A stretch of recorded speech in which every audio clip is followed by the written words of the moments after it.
¿Cómo les va? Buenas tardes. Esto es el análisis por DTV. Estamos comenzando enseguida con Laura Serra, con Marco Giorgetti. Vamos a hablar del primer proyecto que empieza a ser discutido a partir de la conformación de la Comisión de Legislación General. Estoy hablando del proyecto de ley de alquileres, donde la verdad que lo que uno ha ido aprendiendo en estos días es que hay situaciones muy particulares en distintos lugares del país, ¿no? Una cosa es la realidad de Mar del Plata, otra cosa es la realidad de Bariloche, otra la de la capital federal. Uno tiene alquileres que van de 20, 30 mil pesos a alquileres millonarios. Una cosa es el alquiler de oficinas, otra los departamentos, una cosa 3 ambientes, otra un ambiente. Repito, realidades muy distintas que se intentará abarcar en este proyecto, donde primero parecía que iba a haber suspensión, después que iba a haber derogación. Creo que fue Macri que planteó la derogación en declaraciones que se conocieron ayer, y está el otro camino, vamos a ver si prospera, que es el de modificar 2 artículos. Bueno, lo central, lo principal en esta edición, por eso comienzo presentando ya a mis compañeros. Primero el señor Marcos Giorgetti. ¿Cómo le va, Giorgetti? ¿Cómo ¿Qué te va, dice? Pato? Buenas tardes. Muy bien. Exactamente como decías vos, ayer hubo un mensaje del expresidente Mauricio Macri y eso quizás se pueda llegar a leer como un mensaje hacia la interna de Juntos por el Cambio. Para nada inoportuno, tiempista Mauricio Macri, porque en la semana en que comenzó a diagramarse cómo se discutirá la ley de alquileres aparece una posición muy firme del expresidente pidiendo la derogación para ganar más tiempo y volver a discutir una que resuelva los problemas, según él, cuando dentro de Juntos por el Cambio han aparecido muchísimos proyectos, como el de Emilio Monzó, en donde propone concretamente una nueva legislación con una reglamentación nueva y distinta a la que tenemos actualmente. Así que la aparición, el comienzo del debate de la ley de alquileres también juega en las internas de los distintos espacios políticos. Muy bien, ella es Laura Serra. ¿Cómo le va, Laura? ¿Qué dice? Buenas tardes. Hola, Pero Laurita. buenas tardes, ¿cómo Bien. le va, Patito? ¿Todo bien? Bien. Bueno, ¿usted qué tiene, Serra? Que Serra tiene información a veces muy bien compilada, clasificada. A ver, ¿esto cuándo se vota? Usted que tiene los números, ¿va a haber un solo dictamen? ¿Va a haber muchos? ¿Cómo lo ves a esto, Serra? A la cuestión de alquileres lo veo de alguna manera encaminado su debate, pero con un final abierto, ¿no? Coincido, sí. Seguramente va a haber más de un dictamen. Veremos si finalmente estos llegan a recinto en tiempo y forma. De lo contrario, ya Juntos por el Cambio anticipó que va a pedir una sesión especial para abordar esta cuestión. Así que bueno, esperaremos durante este mes en curso, el mes de abril, que es el plazo que se autoimpusieron los legisladores del oficialismo y de la oposición para tratar de acercar posiciones sobre un tema que vos bien lo describías, Pato. Es un tema delicado, muy sensible para las economías de vastos bolsillos de nuestra sociedad. Así que, bueno, veremos cómo finalmente esta puja de intereses entre inquilinos y propietarios finalmente, ojalá pueden llegar a un punto de equilibrio al que no arribó, al que vos recién mencionabas fuera de aire, a Roberto Feletti. Claro. Que Roberto Feletti había intentado realizar una ronda de negociaciones para alumbrar una iniciativa en común. Finalmente esto no se logró. No, exactamente. Lo que pasa que, bueno, ayer se planteaba, en el sentido de lo que vos decís, se planteaba una cuestión interesante que no está rápidamente resuelto, saldada. La verdad que hay mucha gente urgida y necesitada de alquilar. Mucha gente. Vos, cualquier inmobiliaria te dice, mira, vos pones una propiedad en alquiler y la tenés alquilada en 48 horas. Sí.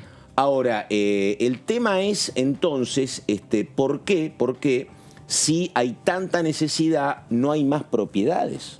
Porque podría ser un buen negocio para el propietario. Y bueno, hay como una actitud reactiva a no poner tu propiedad porque, claro, falta un marco legal y el marco legal que tenías hasta acá no era del total convencimiento del propietario por estas cuestiones. No. Pero es raro porque tenés viviendas desocupadas por un lado y tenés mucha necesidad y sin embargo ahora, Pato, no hay punto de encuentro en el mercado. Lo que pasa es que el propio Estado y el propio, digamos, las propias partes en pugna y también los bloques, los partidos políticos, ¿no? Generan estados de incertidumbre. Y Entonces, claro. vos si tenés una propiedad en alquiler y sabés que o te pueden derogar la ley, o te la pueden suspender, Sí. o te pueden sacar una nueva ley, digo, yo no la pongo en alquiler hasta tanto las condiciones, las reglas de juego estén claras. Digo, por lo que dijo Mauricio Macri, no ayuda, de ninguna manera ayuda. Claro. Porque si estás planteando la derogación de la ley, digamos, ¿de qué Deja un reglas de vacío legal por cuánto tiempo. Exactamente. Exactamente, Porque no le claro. puso plazos. Exactamente, entonces vos estás generando un marco de incertidumbre, por lo cual, lejos de beneficiar a la parte más vulnerable, en Porque, este caso Laura, son los inquilinos. Es impecable lo que decís, porque ¿sabés qué pasa?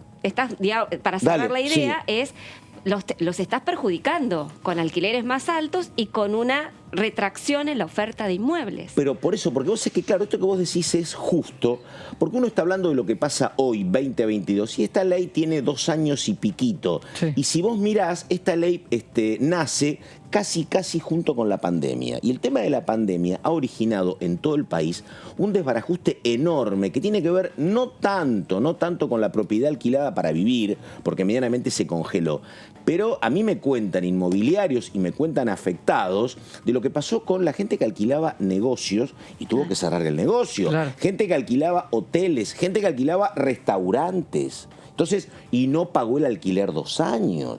Entonces tenés un lío enorme, porque la verdad que uno, recién ahora estoy haciendo el cálculo, esta ley se vota y estamos en el filo del comienzo de la pandemia, donde hubo muchísimo incumplimiento por cuestiones entendibles de fuerza mayor. No, indudablemente, Claro. y durante ese tiempo no hay que olvidar que el gobierno dispuso un congelamiento de los alquileres, lo cual eso, bueno, generó un retraso en el Claro. valor de los alquileres que ahora los propietarios pretenden recuperar. Insisto, ¿no? Este mes de plazo que quizás para muchos es demasiado tiempo, para los tiempos del Congreso es muy corto, Totalmente. paradójicamente, pero lo cierto es que cuanto más se extienda esta situación de incertidumbre, más preocupante es la situación de los inquilinos, ¿no? Sí. Y ahí hay una cuestión que no va a arreglar la ley, que no la va a arreglar la ley, pero bueno, le puede poner un marco, que es la otra cuestión, que son los temores del inquilino y los temores del propietario sobre la inflación 2022. No me parece menor, teniendo en cuenta que lo que se discute en concreto son la duración de los contratos. Claro. Que es uno de los puntos más importantes, junto con la actualización y el índice que está en la ley actual. Claro. Y esos 2 puntos me parece que van a ser la llave de la discusión. Está es ahí que el es tema. muy complicado, porque a ver, yo soy propietario Sí. y te alquilo a vos con la mejor buena voluntad y vos me cumplís. Pero digo, con una inflación del 60-70%, que ojalá que el segundo semestre empiece a bajar, pero a uno le mencionan segundo semestre y la agarra urticaria, digo, la verdad, ¿qué garantía tengo yo, propietario, que vos vas a tener el año que viene los incrementos salariales que te permitan seguir pagándome el alquiler con alguna mejora? Sí.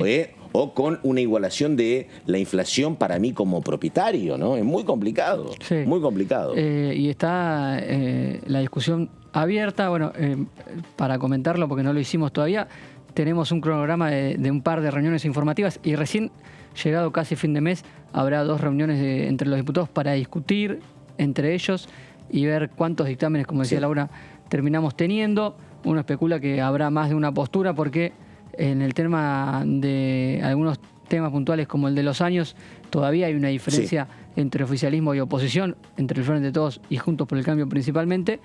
Y también hay que ver qué resuelve cada uno de los interbloques. Ahí también va a haber un tema, ¿no?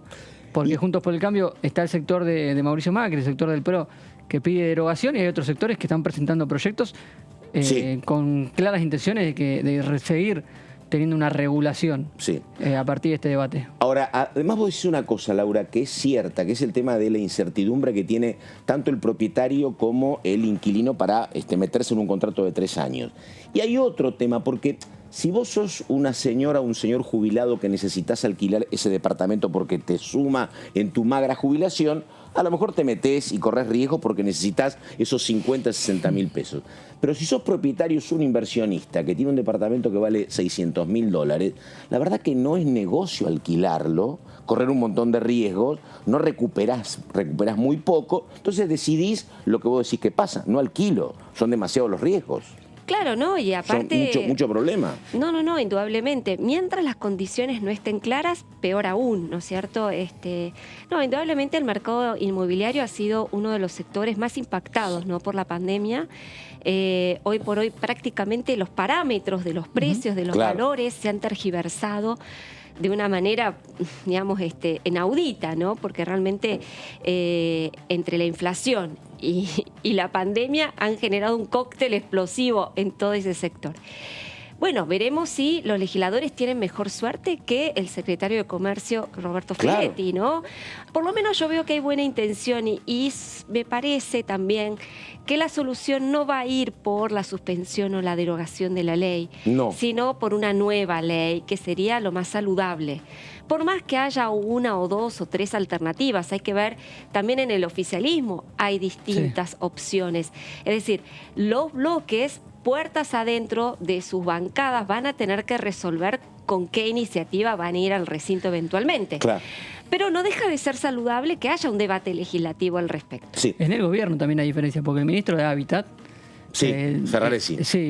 Jorge Ferraresi, ha dicho en declaraciones públicas que él entiende que es una cuestión que deben legislar cada uno de las provincias. Y claro, y sí, por lo que planteamos, efectivamente, cada realidad es muy diferente a la otra. Cada provincia y la Ciudad Autónoma de Buenos Aires deberían tener sus legislaciones para los alquileres de inmuebles en cada uno de los distritos. Eso también forma parte del debate interno del oficialismo. Lo interesante acá es que hay una tercera pata que nadie tiene certeza de cómo reacciona. Porque en otras leyes, digo, a ver, paquete impositivo, y bueno, a la gente no le gusta, pero el bono solidario lo tuvo que pagar. Algunos, digo, resuelven que la mayoría de edad es a los 18, bueno, pataleas, pero se resuelve. Acá, una cosa es lo que resuelven el oficialismo y la oposición, pero después está el tercer jugador, que es el propietario, que dice, mira, ¿qué es lo que pasó con la ley anterior? Que dice, mira, ustedes lo resolvieron, ustedes lo votaron, está bien, pero a mí no me termina de convencer, te dice el propietario. Entonces retira la propiedad y el mercado se queda como huérfano. Es el otro jugador clave, ¿no? Sobre el que el Estado no puede hacer nada. No. Bueno, claro, ese es el tema. Una parte de la propuesta del oficialismo es que el Estado haga algo frente a eso, que es el tema de la vivienda ociosa.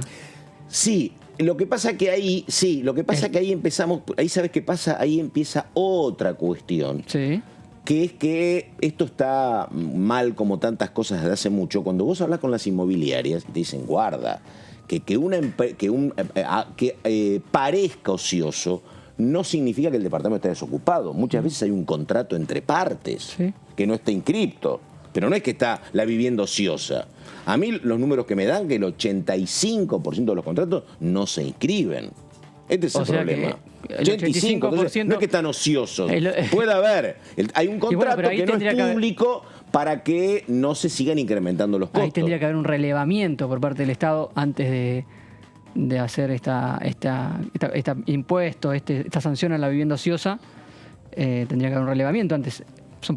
Será parte del debate. Tampoco creo que tenga mucho consenso con la oposición, por ende este tema de la vivienda ociosa es más una propuesta del oficialismo que en principio cuesta creer que pueda llegar a avanzar por los números que hay en el Congreso, pero y hay otra es parte del debate. Hay otra cuestión que era la que planteaba, me parece razonablemente, Cristian Ritondo, que hay cuestiones que son superadas por la ley. Falta oferta, faltan 3,5 millones de viviendas. Eso es lo que está pasando. En la ciudad de Buenos Aires, ¿no? Claro. Bueno. Si vos tenés construcción de viviendas, si hay crédito, bueno, alquila algún sector de la población, pero ahora no tenés crédito, no tenés un montón de opciones, hace mucho que no se construye y lo único que te queda es alquilar. Sí. Bueno, muy bien. Estamos con... gracias, señora. Muy bien, vamos con entonces, efectivamente, en un minuto el tape, vamos con el diputado Macchieira, entonces estamos en DTV, estamos con Marco Giorgetti, con Laura Serra, el diputado Macchieira y así seguimos. Creo que esa declaración va en orden al conflicto que tiene interno, ¿no? El gobierno, a lo que pasó en la votación del FMI, donde un sector al que pertenece el gobernador Kicillof no acompañó esa política. No es momento, obviamente, de empezar a tirarse la bola de un lado a otro. Me parece que la inestabilidad que hay y la dificultad que están pasando los argentinos merece responsabilidad de todos los sectores, a lo que nos toca de la oposición y a lo que nos toca sobre todo del oficialismo. Yo veo muy preocupado los tiempos que se vienen. Tiempos que quizás mi generación no ha vivido, de inflaciones de 3 dígitos, de desabastecimiento en el invierno. Es muy probable que tengamos cortes de gas, es muy probable que volvamos a los cortes de luz. Lo hablaba con mi madre y me dice, cuando vos naciste, Martín, teníamos que en el verano cortaban la luz y estaba programado. Esa fue la última vez que nosotros vivimos, que mi generación vivió eso. Y se vienen tiempos muy difíciles, por eso me preocupa mucho más, si se quiere, lo que le pasan a los argentinos que la interna que está teniendo el gobierno, que complica mucho más ese desarrollo. Bueno, ahí está el diputado Maqueira, hombre de La Pampa. Y ahora vamos con textuales del presidente de la Cámara de Diputados, de Sergio Tomás Massa. Los vamos viendo, ahí está. Tenemos que construir acuerdos de largo plazo entre oficialismo y oposición en línea con lo que ya... Esto fue en declaraciones a Telam. Entrar en una agenda de acuerdos es fundamental para poder concentrarse en los temas que trascienden vinculados a la Argentina del desarrollo. Esto en línea con lo que ya señaló el presidente de la Cámara en el encuentro de conciencia. Llevar una agenda de consenso entre gobierno y oposición vinculada con las prioridades parlamentarias en materia de desarrollo productivo, como la tecnología en la educación, la generación de nuevos empleos y el desarrollo del litio. Bueno, muy vinculado a esto, a lo que era la agenda, recordamos, de extraordinarias. Hoy hubo novedades con el tema del litio. Sí. Estuvo el encuentro bilateral entre el presidente Alberto Fernández y Luis Arce, presidente de Bolivia, primera visita de Luis Arce a la Argentina, y hubo anuncios sobre el litio, acuerdo entre ambos países para la explotación. Sí, ahí hay una idea, porque, qué sé yo, era una idea, me acuerdo, de un diputado del Frente de Todos, que él planteaba hacer una única zona que involucrara a 3 países, la zona litio, que abarca el territorio de Argentina, parte de Chile y parte de Bolivia. Y si vos haces una empresa trinacional, generás, claro, un polo productivo tremendo. En cambio, si esto está dividido entre las 3 naciones y a su vez por las provincias, distintas provincias argentinas, chilenas o bolivianas, se te complica. Pero bueno, vamos con algunas textuales más. Es fundamental que salgamos de la grieta, de la pelea tonta, y que entremos en una agenda de acuerdos de largo plazo, dijo Sergio Massa. Es clave consensuar en la generación de nuevos empleos en la industria de los hidrocarburos o incluso el sector automotriz, que además está generando en este momento en la Argentina muchos puestos de trabajo y puede generar todavía más. Bueno, el tema del cannabis medicinal es una oportunidad para desarrollar la economía alrededor de la medicina. Hay un montón de cuestiones en esto que dice Sergio Massa. Por un lado tenés algo que está mirando puntualmente al norte, ¿no? Porque estamos hablando del litio, estamos hablando del cannabis, que son 2 experiencias hoy particularmente radicadas en el norte, específicamente en la provincia de Jujuy, aunque también hay explotación de litio particularmente en Catamarca. Y es muy importante que estos emprendimientos productivos tengan un desarrollo. Hace poco conocimos los índices de pobreza y se sigue manteniendo esa diferencia del norte argentino con el resto de las provincias. Los índices de pobreza son mucho más profundos y mucho más altos en el norte argentino. Este tipo de actividades que crezcan, que tengan un desarrollo nacional, que tengan un apoyo por parte de los estados provinciales y nacionales, y también del Congreso, que tiene muchas leyes productivas pendientes, es muy importante. El tema del cannabis medicinal ya espera desde fin de año pasado con la medida de sanción del Senado, y debería activarse nuevamente en las comisiones para tener sanción definitiva. El presidente del bloque de Frente de Todos el otro día en la Comisión de Legislación General dijo que, a pesar de que se esté discutiendo la ley de alquileres, eso no significa que se van a paralizar el resto de las comisiones. Sería importante que se activen con estos temas productivos que tanto reclaman desde el propio oficialismo. A ver, vamos con más definiciones.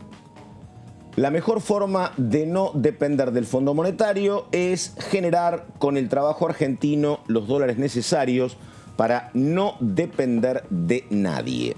La verdad que vos ves este planteo en el medio de este lío donde ayer me tocó hablar con un consultor que te dice que hay un estado de, la palabra puede ser, hay escepticismo, hay abatimiento, porque vos tenés un tema nuevo que es que en la Argentina hoy, pese a que se ha recuperado mucho el trabajo y que ha crecido la economía, vos hoy trabajás, incluso trabajan dos en una misma pareja, y así todo te cuesta mucho dejar de ser pobre. Sí.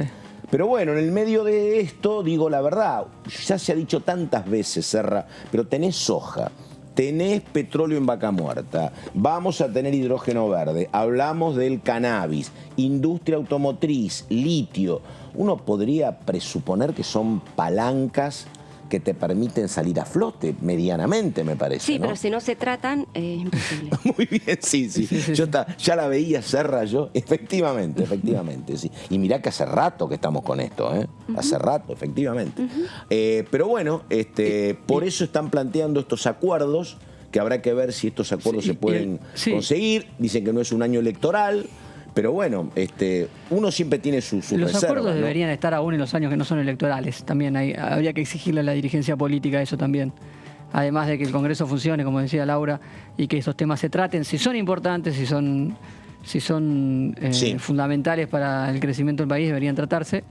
Y también los acuerdos deberían ser más allá de los momentos electorales y de las coyunturas, porque estamos hablando de cosas más profundas. ¿Sabés qué pasa? En esto de los diálogos y los acuerdos, a ver, uno ha visto algunos procesos y generalmente cuando hay un poder que está muy consolidado, ese poder llama a la oposición que está golpeada y la oposición no tiene otro camino que ir a participar de ese diálogo porque si no se queda fuera del juego. Entonces, en ese momento que en la Argentina ha habido algunos momentos así, en esa circunstancia, bueno, la oposición se pliega a la convocatoria del diálogo. Pero cuando hay mucha paridad parlamentaria, es muy difícil que la oposición te diga que sí a un diálogo convocado por el oficialismo, porque por especulación, que habrá que ver si es lícito o no, yo creo que es lícito, dicen, ¿para qué te voy a andar ayudando ahora? Si a lo mejor yo te ayudo y a vos te resulta, y yo que vivo para llegar al poder dentro de 2 años, te estoy facilitando o alfombrando el camino. ¿Sabes lo que pasa? Que eso es lo que uno ve.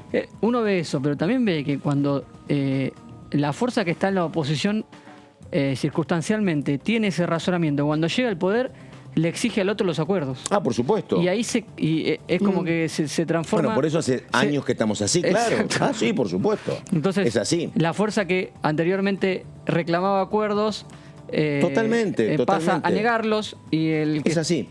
A ver, le vamos a preguntar sobre ese tema, porque no digo que es un dirigente político nuevo, pero sí viene del campo privado, Pablo Servi, así que bueno, presentación y la nota, por favor.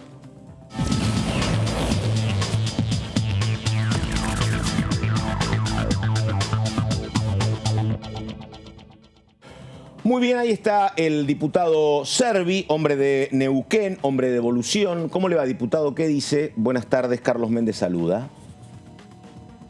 Buenas tardes, Carlos. Muy bien, gracias. Bien. A ver, recién estábamos hablando de esto, de lo que pasa cuando hay convocatorias al diálogo. Y yo decía que aquí han funcionado en la Argentina cuando el que convoca está muy fuerte políticamente, entonces el otro, si no concurre, queda como afuera de todo. Qué sé yo, recuerdo alguna convocatoria de Néstor Kirchner en el 2007, alguna convocatoria de Menem para reformar la Constitución. Pero que ahora la oposición vaya a dialogar, que creo que sería lo más sano, acordar proyectos. Creo que ahí siempre hay una mirada muy partidaria, que es entendible, decir, ¿para qué vamos a ir a ayudar y a hablar? Porque a lo mejor con eso favorecemos al gobierno de turno y nosotros lo que queremos es ocupar ese lugar. ¿Hay algo de eso en la mecánica? ¿Cómo lo ve usted, diputado? Yo creo que es importante el diálogo y poder encontrar puntos de acuerdo en función de la situación difícil que está pasando en nuestro país. Pero también debe haber sinceridad o cierta confianza con quien dialogar, ¿no? Sí. Porque también hay una historia de que por ahí no se han cumplido los acuerdos o no es tan fácil llegar. Yo creo que para generar este diálogo, que lo que se habla que sería la posible salida de Argentina, un pacto de la Moncloa, ¿no? De acordar mínimamente 5 o 6 puntos y de acá a 8 o 10 años sería algo deseable para poder reencauzar nuestro país. pero también tiene que haber confianza y de alguna manera saber que de los dos lados se va a cumplir, ¿no? Creo que eso es lo que hay que construir hoy, porque se viene de una instancia donde tenía mayoría el actual oficialismo y donde no había instancia de discusión, o donde solamente en el caso del Congreso avanzaba lo que proponía una parte, ¿no? Entonces creo que habría que construir una instancia para poder dialogar de esa manera. Diputado, ¿cómo le va? Marco Giorgetti lo saluda. Recién me estaba fijando a ver si usted participaba de la Comisión de Legislación General, que es la que se ha conformado para este debate ley de alquileres.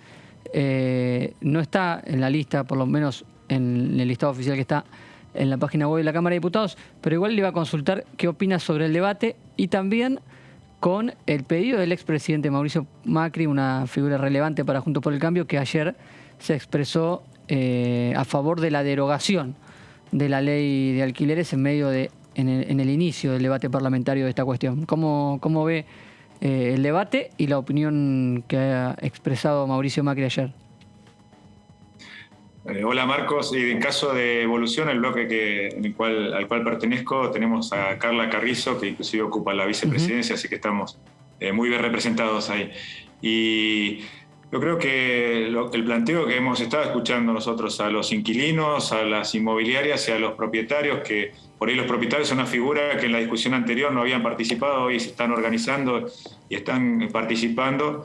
Creo que hay algunos artículos, sobre todo los inquilinos, plantean que hay artículos que los ven bien, digamos, derogarla, entienden que sería un error. Lo que habría que hacer es modificar básicamente, hay 2 artículos que son los que hacen más ruido y que habría que trabajar sobre ellos y encontrarles una solución.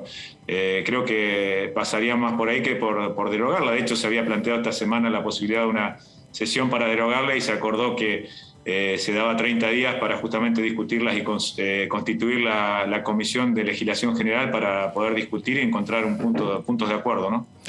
Diputado, consulta. Usted presentó un proyecto, y la verdad que yo no sabía que esto estaba pasando, porque Chile no permite el paso de autos particulares ni transporte de pasajeros por pasos de Neuquén, y que hay alrededor de 60.000 chilenos en Neuquén y Río Negro, cuya alternativa es únicamente hasta Mendoza. ¿Eso por qué es? A ver, ¿qué es lo que pasa? ¿Yo puedo cruzar únicamente por Mendoza desde la Argentina a Chile? ¿Es así? Sí, hay como bien decías, hay una comunidad, es la comunidad más grande fuera de Chile en el mundo, entre Neuquén y Río Negro. Y ya hace 2 años que hay muchas personas que no pueden ver a sus familiares. Hoy se habla de familias binacionales, ¿no? Hay, sí. Padres argentinos tienen hijos en Chile y hace 2 años que no lo pueden ver, inclusive también con la complejidad que no pueden enviarle tampoco dinero porque hay restricciones de cantidad de dinero que se puede enviar. Y así que el único paso habilitado es el caso de Mendoza. El Libertadores del lado de Chile se llama Cristo Redentor en Argentina, y está Futaleufú en Chubut, que por una cuestión de tránsito que Chile no tiene conexión por el territorio, por rutas en el sur, lo utilizan para transitar los chilenos y volver a ingresar.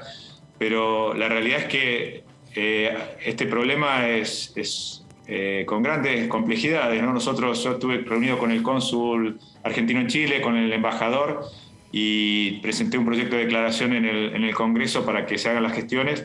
Pero bueno, con una satisfacción hace unos minutos que nos llegó la confirmación y una notificación de Chile que a partir del 1 de mayo se van a lograr abrir los pasos, lo que implicaba, porque realmente a cuestiones humanitarias hemos estado reunidos con familiares y las cosas que nos han contado de muchos que no han podido ir a despedir a sus familiares, y muchas situaciones que se han dado de cuestiones humanitarias. Inclusive le habíamos mandado una nota a Michelle Bachelet, que es la alta comisionada de Derechos Humanos en la ONU, para que lo tuviera en cuenta, pero gracias a las gestiones que se hicieron de gobiernos provinciales y de muchos que intervenimos, se logró con la visita del presidente Boric, que hace minutos nomás nos llegó la notificación de que, así que justo bueno, el momento, ¿no? Pero le pregunto, a ver, ¿pero esto por qué era? ¿Por políticas protectoras en materia de COVID? ¿Por qué era esta decisión? ¿Tiene que ver con eso o no? Sí, del Ministerio de Salud de Chile, por una restricción por COVID, seguía teniendo cerradas las fronteras, siendo que bajaron los casos, habían bajado tanto del lado argentino como del lado chileno, y esto generaba grandes dificultades para las familias, como bien decía, porque no solamente la cuestión de que aquel que quería ir por tierra, por ejemplo, a visitar a un familiar que estuviera del otro lado de la cordillera a la altura de Neuquén, tenía que hacer 2.500 kilómetros con el costo que implica, y sumado a eso tenía que pagar PCR para toda la familia y un seguro de salud, porque si le llegaba a pasar algo en Chile, tenían que pagar un seguro para estar cubiertos, siendo que los chilenos vienen a Argentina y nosotros los atendemos sin ningún costo en los hospitales públicos, ¿no? Así que realmente hablaban de alrededor de 45.000 pesos por personas costaba el poder cruzar, sumado al viaje que podía ser por tierra vía Mendoza o por vía aérea, ¿no? Pero, diputado, ¿estas restricciones estuvieron desde el principio de la pandemia o se fueron endureciendo? Porque uno tenía la información al principio, el primer año de pandemia, que Chile era un poquito más abierto a las restricciones, tenía mayor flexibilizaciones que incluso las que tenía Argentina en el primer año de pandemia. ¿O fue así desde el principio y lo mantuvieron para que no, como estrategia, para que no les volvieran a llegar casos? El caso terrestre fue desde el principio que se cerró y recién ahora se abriría el 1 de mayo después de 2 años. En las fronteras aéreas Chile fue mucho más permeable que Argentina en un principio de la pandemia, ¿no? Después sí cerró sus fronteras, pero en el caso terrestre ya hace 2 años desde que comenzó la pandemia que estaban cerradas, por eso los trastornos que han traído, que llegaron que el 2020, por ejemplo, en los antiguos, que es un valle que divide un río a Argentina y Chile, se agarra una persona queriendo cruzar a ver a su padre que estaba en las últimas instancias de vida para poder cruzarlo, y cuestiones realmente, por eso es conmovedor. Nosotros hemos tenido reuniones porque se replicó la declaración que yo presenté en el Congreso Nacional, en la legislatura de Neuquén, que fue votada por una unanimidad del apoyo, que ahí agradecemos a otras fuerzas, y escuchamos los testimonios de muchas familias realmente conmovedores, ¿no? De que no tienen familiares enfermos, que hace 2 años que no ven a los nietos, muchos abuelos, o padres que no ven a sus hijos hace 2 años, ¿no? Bueno, ahí estamos. A ver, consulta. Le pregunto un tema de vida cotidiana. ¿Cómo está la inflación en Neuquén, diputado? Porque, bueno, hoy lo estuve escuchando al secretario de Comercio, Roberto Feletti, no arriesgó ninguna cifra puntual sobre la inflación de marzo, pero indudablemente todo indica que va a ser alta. Uno lo ve cotidianamente en precios de alimentos. ¿Cómo está Neuquén en lo que a usted le toca en el día a día ver? Neuquén tiene la influencia del petróleo y de Vaca Muerta, ¿no? Quizás inclusive la ciudad de Neuquén tiene un movimiento que normalmente no se ve en otras localidades del país, salvo Capital Federal o algunas localidades que estén ligadas al agro, ¿no? Sí, perdón, digamos, diputado, perdóneme, digamos que, ayer lo miraba otra vez, digamos que el barril sigue por encima de los 102, 103 dólares, un muy buen precio hace mucho tiempo también, ¿no? ¿Cómo impacta eso en la vida cotidiana? No, y eso impacta más por ahí la posibilidad de inversiones en lo que se pueda exportar. Ya hoy se están generando saldos exportables. Claro. Pero en realidad el que se vende dentro del país se paga 54 dólares. Hay un barril criollo que está a un precio estable, así como también cuando el petróleo valía 30. Valía poco, 30 se puso un valor por encima. Ahora hay una discusión justamente porque ya hace tiempo que hay una compensación o se entiende que las provincias deberían recibir más por el recurso, pero sí está generando, y esta instancia de la guerra, así como genera complicaciones por no tener capacidad de transporte para abastecer las demandas de energía del país, está generando expectativas, ¿no? Porque de alguna manera las inversiones que estaban haciendo a China o a India, hoy hay posibilidades de que vengan a Vaca Muerta. Entonces eso también genera un recalentamiento de la economía y en general los costos de los alquileres, el costo de vida en nuestra región es más alto que en el resto del país. Y perdóneme, ¿cuántos kilómetros están ustedes de Añelo, de Vaca Muerta? ¿Hay gente que trabaja en Vaca Muerta y vive en Mendoza o viven todos en Añelo? ¿Cuántos kilómetros hay entre Vaca Muerta y la capital? Hay 110 kilómetros, depende de qué zona tome, pero hay mucho. Hoy la mayoría de la gente vive en Neuquén Capital, o Claro. en localidades Centenario, localidades aledañas, y va y viene. Hay cerca de 7-8 mil personas que van y vienen todos los días a Añelo.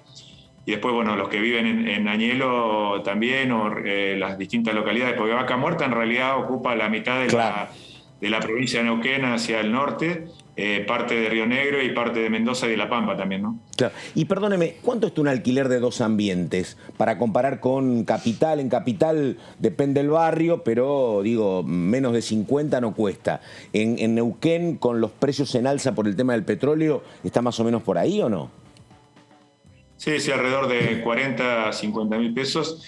Lo que sí se ha producido, que Neuquén hoy hay 140 edificios en construcción en Neuquén Capital. Epa. Es una de las ciudades que en proporción con habitantes de tener más ritmo de construcción, pero hay un parate en las ventas por esto, justamente la ley de alquileres, que la rentabilidad que genera es muy baja o casi nada, entonces se ha frenado y han disminuido los precios de los alquileres, y hay demanda los precios de las propiedades, ¿no? Los precios de los alquileres están altos y hay una demanda insatisfecha de viviendas para alquilar, ¿no? Es un serio problema la vivienda en Neuquén, y ni hablar en Añelo, las localidades donde tienen influencia de la actividad petrolera.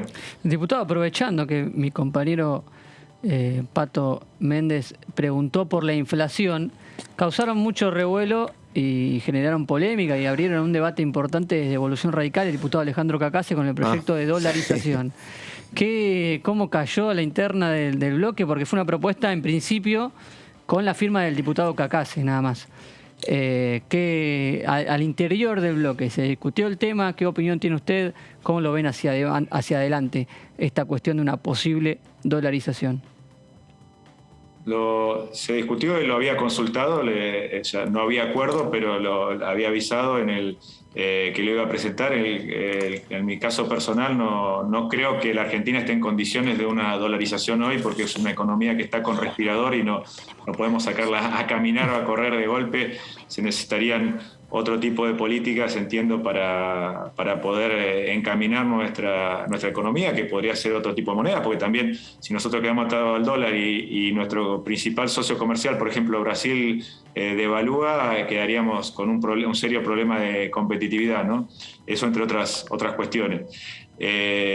Pero la realidad es que generó una conversación importante. Me preguntaban, como yo vengo del ámbito empresario y participo de muchos grupos empresarios, qué repercusión había tenido, y en general muchos no están de acuerdo que la dolarización sea el camino, pero sí que hay que buscar qué hacer con la inflación, ¿no? Porque es uno de los serios problemas que tenemos en Argentina, y de hecho generó una discusión importante sobre un tema que hoy nos está planteando qué hacer o cómo solucionar, ¿no? Creo que desde ese punto de vista generó una instancia importante y nos mostró la importancia o la preocupación que hay en la sociedad en general de la inflación como un gran flagelo de la Argentina.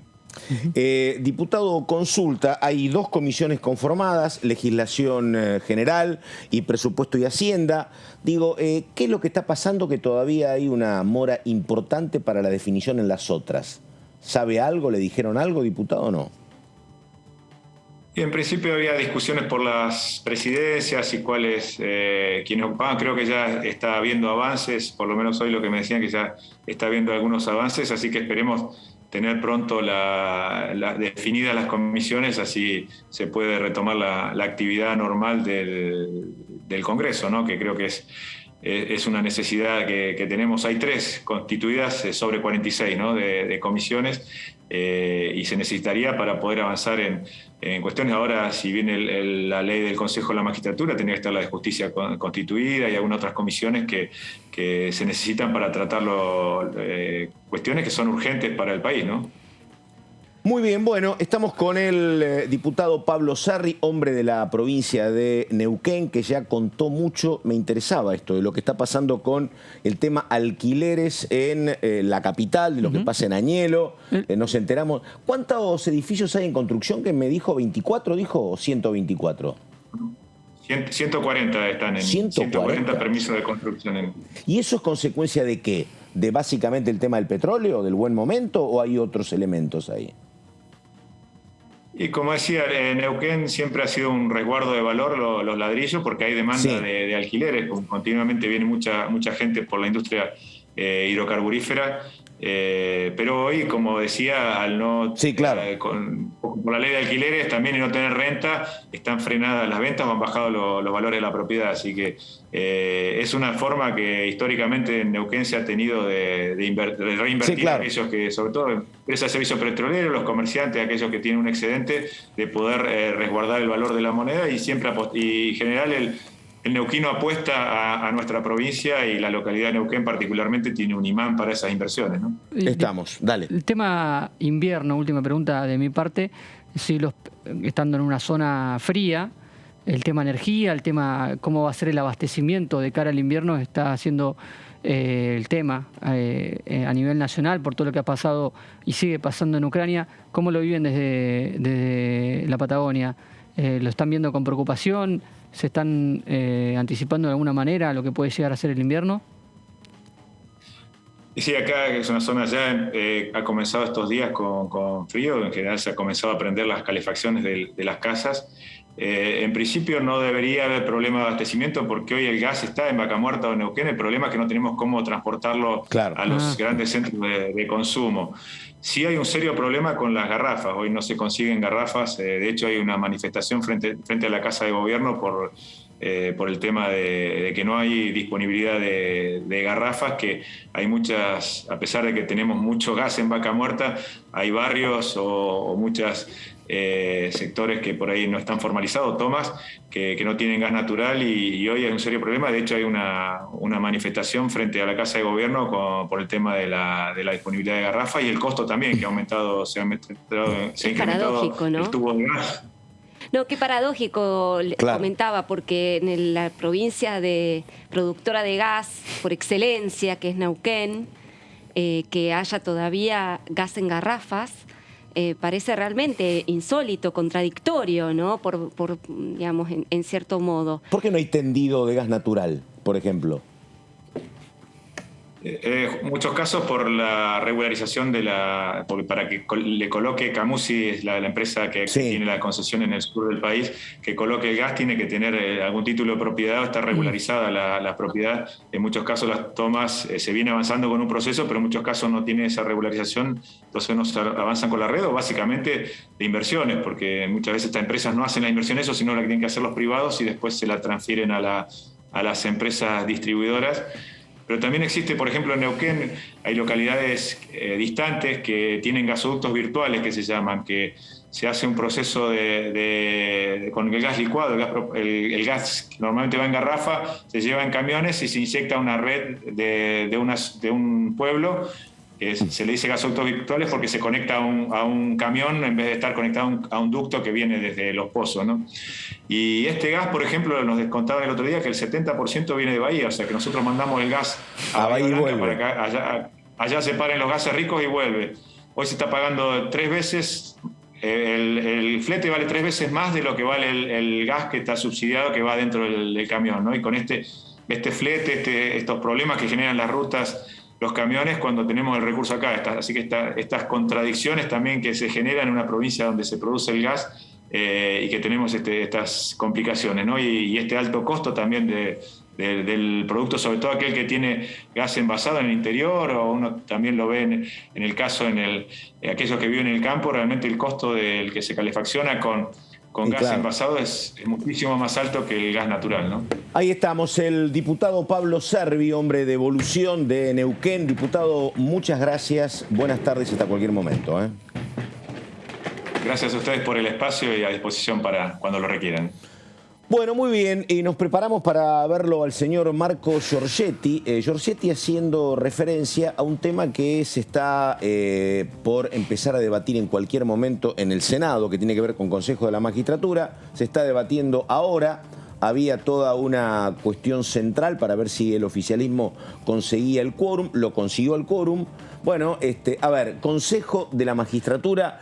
Y Marquitos, el proyecto y después la viabilidad que puede tener este proyecto que se trata en el Senado, después en diputados. Tenemos todo eso en estas placas que lo que dice es qué propone el proyecto sobre el Consejo de la Magistratura que vendrá de Senado. ¿Por qué porque además de lo que estuvimos hablando en su momento que había presentado el Poder Ejecutivo, también vamos a estar contando qué pasó en el debate de comisión en el Senado, porque no va a venir únicamente el proyecto del Ejecutivo, sino que va a venir con las modificaciones que introdujo el bloque oficialista en negociaciones con otros espacios del Senado.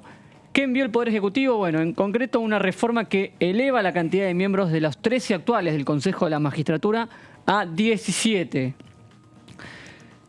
Los estamentos políticos quedan igual en el proyecto del Ejecutivo, aumentan los juristas, abogados y académicos, y todo esto incorpora la novedad de la paridad de género en cada uno de estos grupos, es decir, cada uno de estos estamentos van a tener que tener igualdad entre hombres y mujeres a la hora de designar sus Perdóname, consejeros. el Consejo de la Magistratura, no te quiero meter en un lío, pero el Consejo de la Magistratura del año 94, si no me equivoco, era de 20 miembros.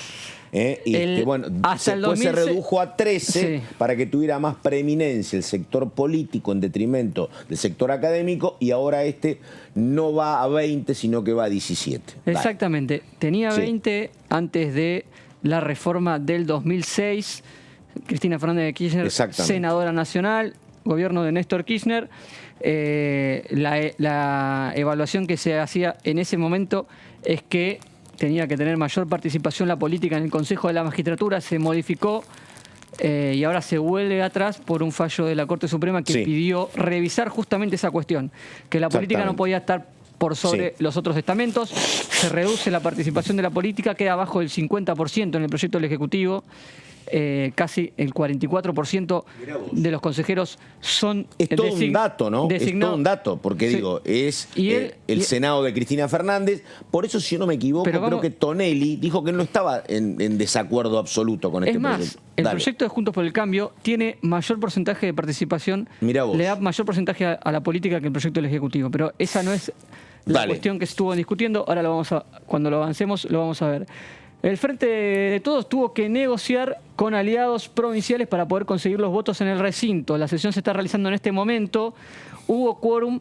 ¿Por qué? Porque se sentaron los monobloquistas provinciales, que son los que son habituales aliados cuando el oficialismo no logra o elige como estrategia no negociar con Juntos por el Cambio. Bueno, se refugian estos votos provinciales. Uno es Alberto Beretinlec, ex gobernador de Río Negro, actual Juntos Somos Río Negro, que también tiene su pata aquí en diputados. El senador por Río Negro lo que presentó es una propuesta para la federalización del Consejo de la Magistratura, que lo que hacía era crear distintos consejos de la magistratura a lo largo del país. Era ampliar la burocracia, el gasto con distintos consejos. Se llegó, vamos a ver la siguiente placa, se llegó a un término medio. Federalizamos, pero sin crear nuevos consejos. Lo que se va a votar va a ser que los designados de parte de los abogados y de los juristas tienen que ser uno por cada región. Es decir, y se ordenan AMBA. Va a haber 2 consejeros que van a ser del AMBA, de abogados y juristas, 2 de norte, 2 del centro y 2 del sur. Perfecto. Se divide el país en 4. Las 8 bancas que tienen estos 2 estamentos van a tener que representar a las 4 regiones, pero además van a tener que respetar la paridad de género. 4 y 4. 4 mujeres, 4 hombres y a su vez de todo el país.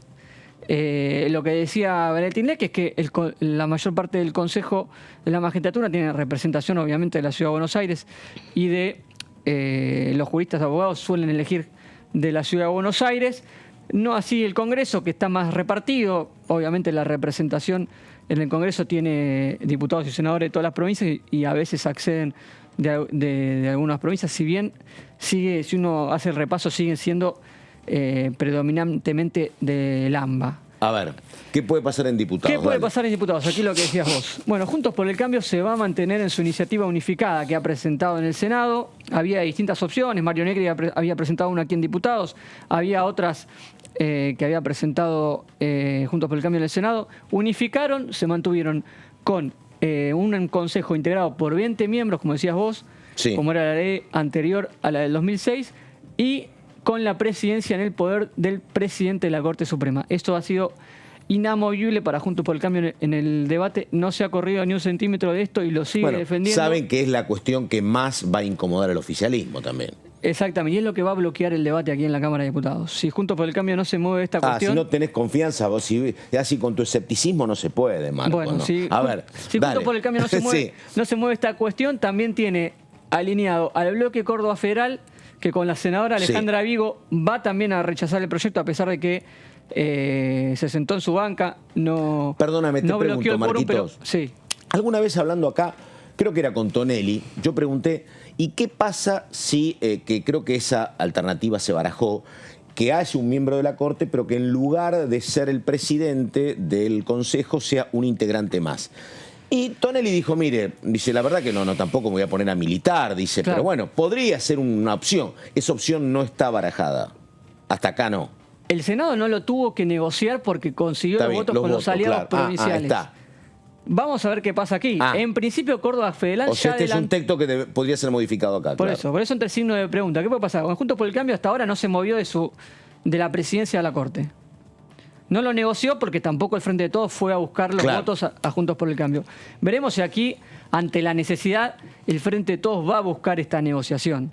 Yo creo que la presidencia de la Corte no es algo que no está dispuesto a negociar, porque si no, directamente hubiesen votado el proyecto de Juntos por el Cambio. Bueno, el bloque Córdoba Federal plantea un problema. Rechaza con la senadora Alejandra Vigo y anticipa que las 3 bancas que tienen la Cámara de Diputados también van a tener esa postura.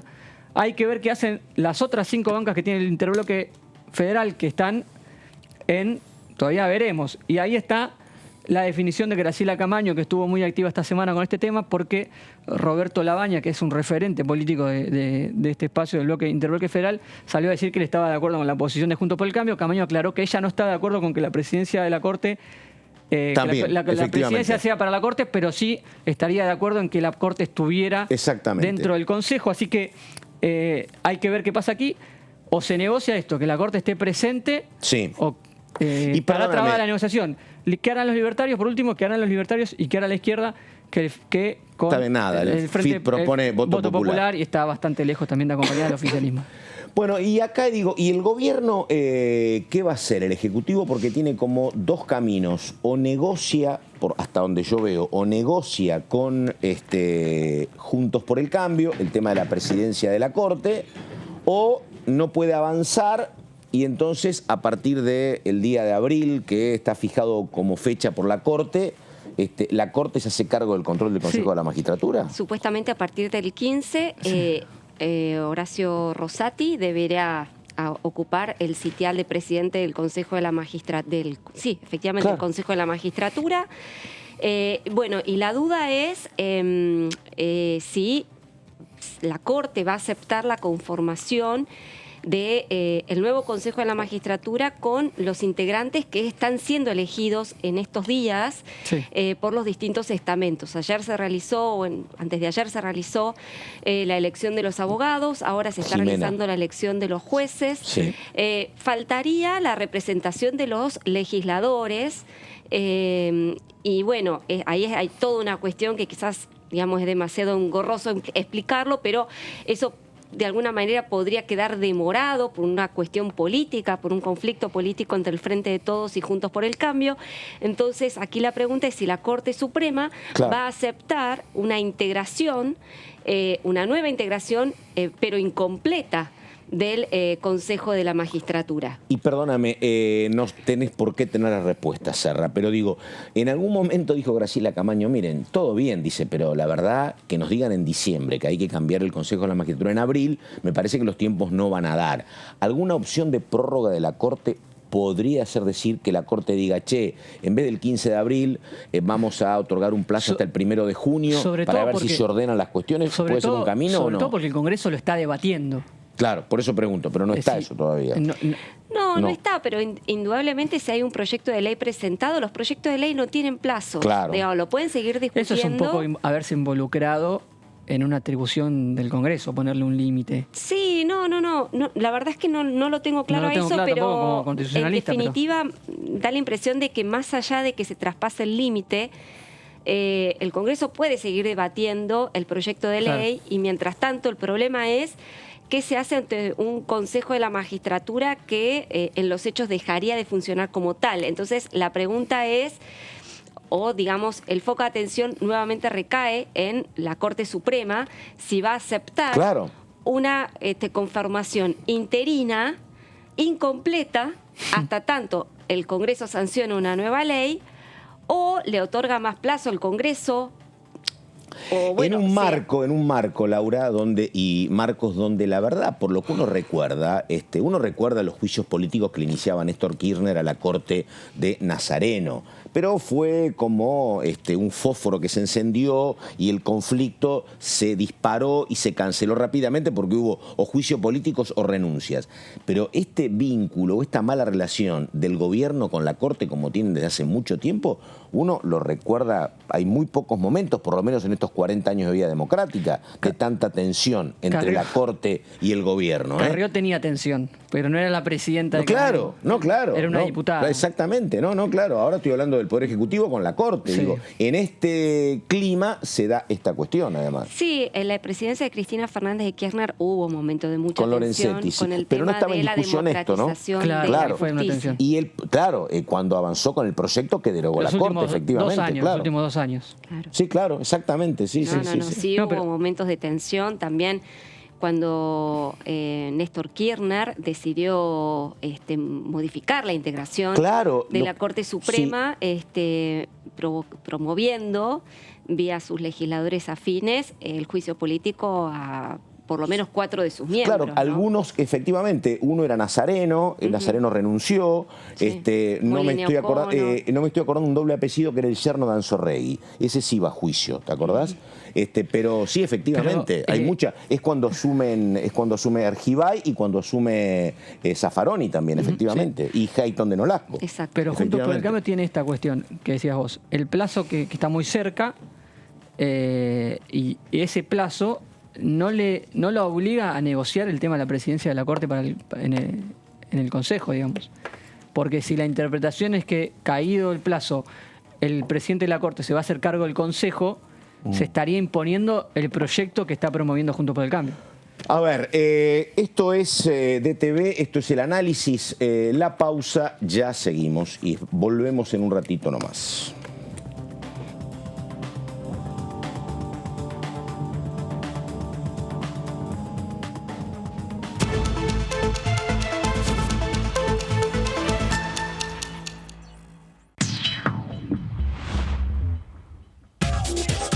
Lo que pasa en comisiones. Lo que pasa en las sesiones. Lo que pasa en el Congreso. Lo que querés saber de nuestro Parlamento, te lo contamos nosotros. Porque somos tu voz en el Congreso. DTV, el periodismo en el Congreso. Cuando la vi, dije, este gato lo quiero tener, lo quiero cuidar. La vi a Pope, que era más chiquita que un gato. Como vivo en departamento, eso me pareció buenísimo y llegó a nuestra familia. Apenas llegó, ya generaron un vínculo muy lindo. Están ellos buscándose mutuamente todo el tiempo. Teníamos que hacer cargo de la vacunación, de la desparasitación, de la castración. Así que nada, asumimos esa responsabilidad. Hacer que todo sea más lindo, más feliz, un ambiente más cariñoso. Fue él y es él. Van a estar agradecidos de por vida. Protenencia. Buenas prácticas para la adopción responsable de perros y gatos sin hogar, porque la amistad no se compra. Conoce las 5 premisas básicas de la adopción responsable entrando en www.argentina.gov.ar/protenencia. Argentina Unida. Argentina Presidencia.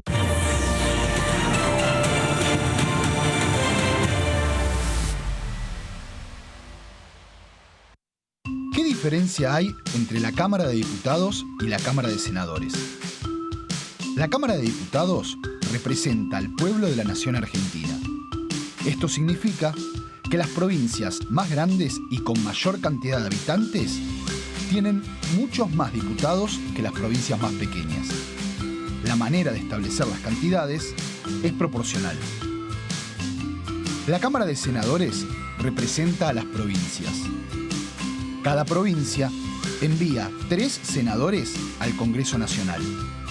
El total de senadores es 72, dado que las provincias argentinas son 24. Este es un número fijo.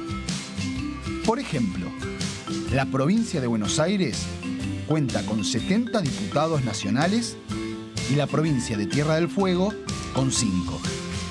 Pero tanto la provincia de Buenos Aires como la de Tierra del Fuego cuentan con 3 representantes cada una en el Senado de la Nación.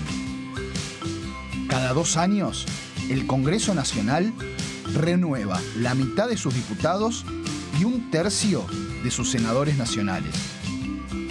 El mandato de los senadores es de 6 años, mientras que el de los diputados es más breve, dura solamente 4 años.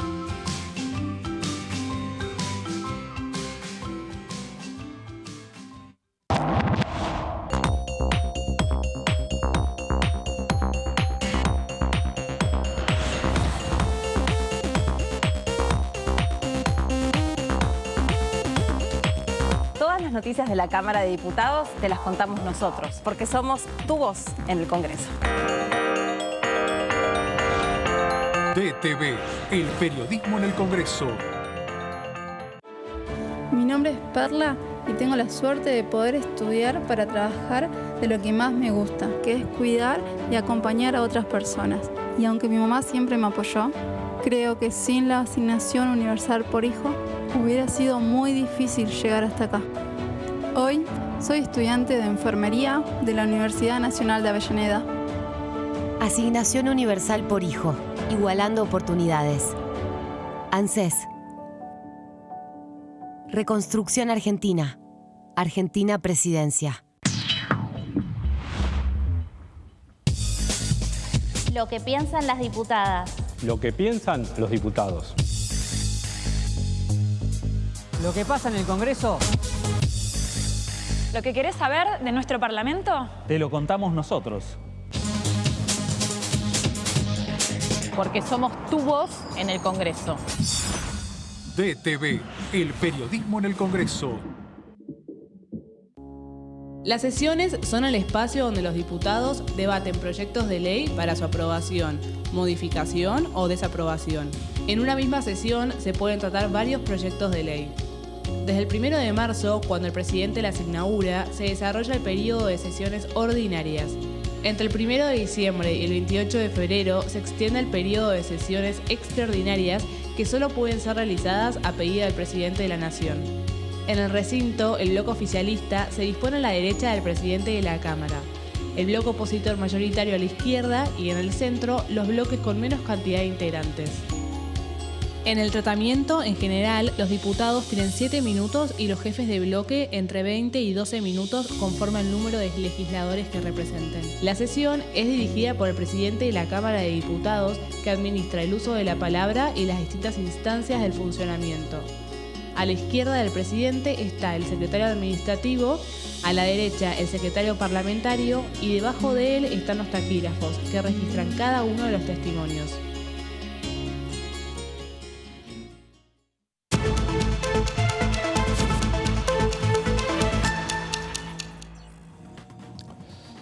Bueno, estamos en el análisis, segunda parte, estamos con Laura Serra, estamos con Marco Giorgetti y ahora Luciana Fernández. Hola Lu, ¿cómo te va? Buenas tardes. ¿De qué hablamos? Hola Pato, muy buenas tardes para vos y los compañeros que están aquí en el piso. Y hoy vamos a hablar de una ley que fue sancionada en el año 2014, pero que finalmente fue reglamentada en el año 2019, es decir, 5 años más tarde. Esta es la ley de abordaje integral e interdisciplinario de lo que es el trastorno del espectro autista. Pero para ponerlo un poco en contexto y a ver por qué traemos a colación una ley del año 2014, justamente porque en el año 2017 la Organización Internacional de las Naciones Unidas estableció como el 2 de abril como el Día Internacional justamente de concientización para reflexionar sobre esta enfermedad. Entonces es importante hacer un repaso de la ley que rige desde el año 2014, que finalmente se reglamentó en el 2019 y que rige en el territorio nacional argentino. Lo vamos a explicar en unas placas, a ver cuáles son los puntos principales de esta ley, ¿sí? Y establece lo siguiente: la ley es la 27.043, que fue sancionada, como dijimos, el 19 de noviembre del año 2014. declara de interés nacional el abordaje integral e interdisciplinario de las personas que presentan trastorno del espectro autista. Tiene por objeto promover el diagnóstico temprano, la intervención oportuna, así como la capacitación de recursos humanos en salud y la investigación vinculada a trastornos del espectro autista. Acá me parece importante hacer hincapié en dos conceptos fundamentales que tienen que ver justamente con el diagnóstico temprano y también con el tema de la capacitación del personal de salud. ¿Por qué? Porque justamente uno de los principales objetivos de esta ley es dar las herramientas necesarias, no solamente a la familia, sino también a todas aquellas personas que intervienen en los sectores sociales, como por ejemplo en las escuelas, ¿no? Los maestros, las maestras y también todo aquel personal de salud, que al estar capacitado y tener las herramientas necesarias puede justamente detectar cuáles son los cambios de conductas en estos niños, niñas y adolescentes. Y al poder detectarlo de manera temprana, hace justamente de que se pueda establecer un buen tratamiento y un diagnóstico mucho más temprano, ¿sí? Así que vamos a ver en una segunda placa que establece el reglamento que, como bien dijimos, se estableció 5 años después, que en realidad fue como una gran demanda que pedía justamente los padres y las madres de todos estos niños que forman esta comunidad, ¿no? Que presentan esta discapacidad. Y establece lo siguiente: se propone una reglamentación que tiene como principal objetivo promover un abordaje integral interdisciplinario para el diagnóstico temprano, la intervención oportuna y un adecuado tratamiento para mejorar el proceso diagnóstico y tratamiento y, en consecuencia, el pronóstico de las personas con trastorno de espectro autista. Entonces, como podemos ver, uno de los principales objetivos es justamente detectarlo de manera temprana, detectarlo de manera precoz, y también uno de los principales objetivos de esta ley es cambiar el enfoque que tiene esta discapacidad, ¿no? Correrle un poco lo que es la cuestión clínica, la cuestión médica, y darle un abordaje más social, porque uno de los principales reclamos que hacen justamente los padres y las madres que tienen niños que padecen este trastorno es la poca integración que tienen en la sociedad a la hora justamente de ir a una escuela, a la hora de realizar alguna actividad, como realizan todos los demás niños. Luciana, vos es que lo que yo aprendo de esto, lo aprendo básicamente en las redes a través de la experiencia de padres. Sí. Y una de las experiencias que es como muy fresca era lo que pasaba cuando estábamos en el peor momento de la cuarentena, con el tema de COVID, donde había muchas presentaciones de padres particularmente preocupados por esto, porque no es lo mismo para un chico con espectro autista que si lo tenés o no lo tenés, para decirle, mira, hoy no podés salir y no podés salir por una semana de tu casa. Exacto. Hubo reclamos históricos que terminaron ganando y se habilitaron salidas. Pero la verdad que el trabajo docente que hacen en las redes los padres es enorme y uno aprende porque se parte de un desconocimiento global muy importante. Se corrieron muchísimos prejuicios durante los últimos años con este tema. Sí. Porque había un profundo desconocimiento. Sí, claro, sí. Exactamente. Y por eso es muy importante también, porque uno de los puntos principales de esta ley es que todo el personal de salud también esté capacitado. Porque uno por ahí cuando lleva a un niño o adolescente a hacer un chequeo de rutina, ¿no? Un control de salud. Bueno, muchas veces ahora en la tercera placa vamos a hablar de justamente cuáles son esas señales que pueden ayudarnos a detectar si un niño tiene un cambio en la conducta, incluso en la comunicación. Y bueno, estas son las señales.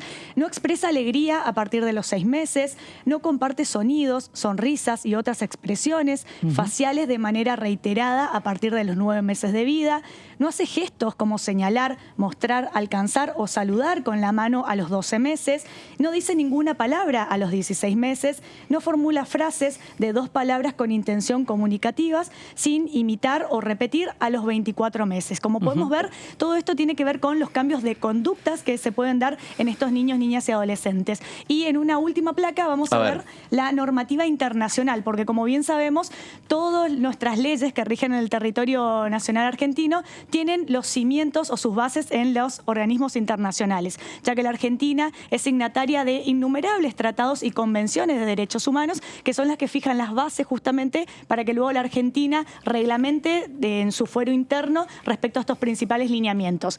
Y acá tenemos, por ejemplo, la Convención Internacional de los Derechos del Niño, Niña y Adolescente reconoce en su artículo 27 el derecho del niño al disfrute del más alto nivel posible de salud y a servicios para el tratamiento de enfermedades y la rehabilitación de la salud. Y también tenemos otra convención que es muy importante, que es uno de los antecedentes para la sanción de esta ley tan importante del año 2014, es la Convención para los Derechos de las Personas con Discapacidad, que establece en su artículo 7 que se debe asegurar que todos los niños y niñas con discapacidades gocen plenamente de todos los derechos humanos y libertades fundamentales en igualdad de condiciones con los demás niños y niñas. Este es el punto principal, ¿no? Que justamente todos esos niños, niñas y adolescentes que tienen esta enfermedad puedan disfrutar de sus derechos en igualdad de condiciones que todos los demás niños. Por eso, como dijimos, esta ley tiene una mirada integral y trata de correr el foco de lo clínico y de lo médico y darle un abordaje más social a la cuestión. Dos temas, digo. Bueno, yo que sigo a padres con hijos con TEA, bueno, uno de los dramas no resueltos es justamente en qué escuela te reciben, te atienden y te contienen, ¿no? Sí. Es un problema permanente, más allá de lo económico, básicamente por falta de personal idóneo y porque la integración es muy complicada. Muy complicada y costosa. Exactamente. Y lo otro, Luciana, que seguramente vos no tenés números porque no hay registros en la Argentina sobre discapacidades. Es un enorme problema que me imagino va a comenzar a solucionarse a partir del propio y el próximo censo de mayo, pero la verdad que no haya números sobre cuántos chicos hay con espectro autista. No hay estadísticas de chicos con pérdida de movilidad, con chicos con problemas de visibilidad. No hay. Hay muy pocos números y eso te complica abordar el problema. Exactamente, porque no sabemos con cuánta gente estamos contando y a raíz de ahí justamente establecer todas las políticas públicas necesarias para poder abarcar este tema y poder justamente hacer frente, porque es una discapacidad que no solamente afecta al paciente, sino que también afecta a todo el entorno familiar. Ahí estamos. Entonces, ahí la importancia. Muy bien, muchísimas gracias, Luciana. Gracias. Estamos en el análisis. Esto dice el diputado Herrera, por favor, a ver. Yo creo que hay que discutir, nuevamente, es una ley que no ha beneficiado a nadie. No a ninguna de las partes. Desde mayo del 2020 es una ley. Mire, muchas veces las leyes benefician a uno y perjudican a otros. Esto es un caso raro, ¿no? Emblemático, diría, que los ha perjudicado a los dos, tanto a los inquilinos como a los propietarios. Celebro que se hayan puesto de acuerdo, en el oficialismo, las dos fuerzas políticas importantes, celebro que nos hayamos puesto de acuerdo, que nos hayamos podido dar esta especie de discusión, de poder escuchar a todas las partes.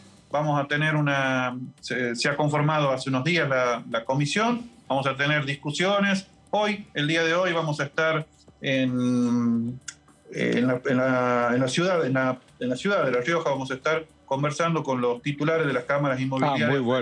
Muy bueno. De la ciudad capital, a fin de que también articular, a ver si podemos ser escuchados dentro de la comisión, que esto es muy importante, porque la realidad del interior es totalmente distinta a la realidad de la AMBA, ¿no? Sin duda. Entonces, a ver, creo que el punto, todos coincidimos, ¿no? En el plazo de 3 años, me parece que es excesivo. El tema, se podría revisar el tema de la actualización, una actualización distinta. Hoy, si una persona actualiza, hoy tiene que actualizar el monto, lo tendría que actualizar en el 54%. Bueno, ahí estamos, la cuestión alquileres. Digo, las reuniones van a ser presenciales en algún momento y van a ser reuniones por Zoom en otros. La semana que viene me parece que toca el alquileres. Sí, toca por Zoom, ¿no? Para aquellos expositores, en realidad, que son de cámaras inmobiliarias o de inquilinos del interior, se les ofrece la posibilidad de que lo hagan de manera virtual para exponer. Digamos, trasladarse hasta la ciudad de Buenos Aires en una semana corta, que es la semana que viene, era complicado por el tema vuelos y el tema pasajes. Entonces se concede la posibilidad de que sea de manera virtual. Ya cuando se llega al debate para dictaminar, los diputados van a tener que estar de manera presencial.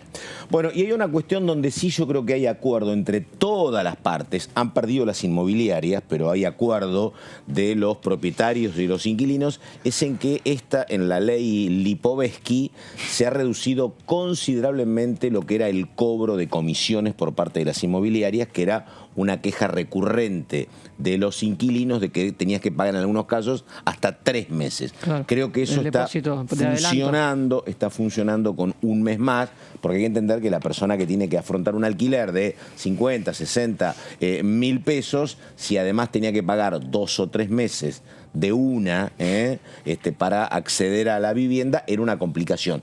Eso me parece que ha funcionado, alguien ha perdido y va a seguir con un mes de depósito y no 2 o 3.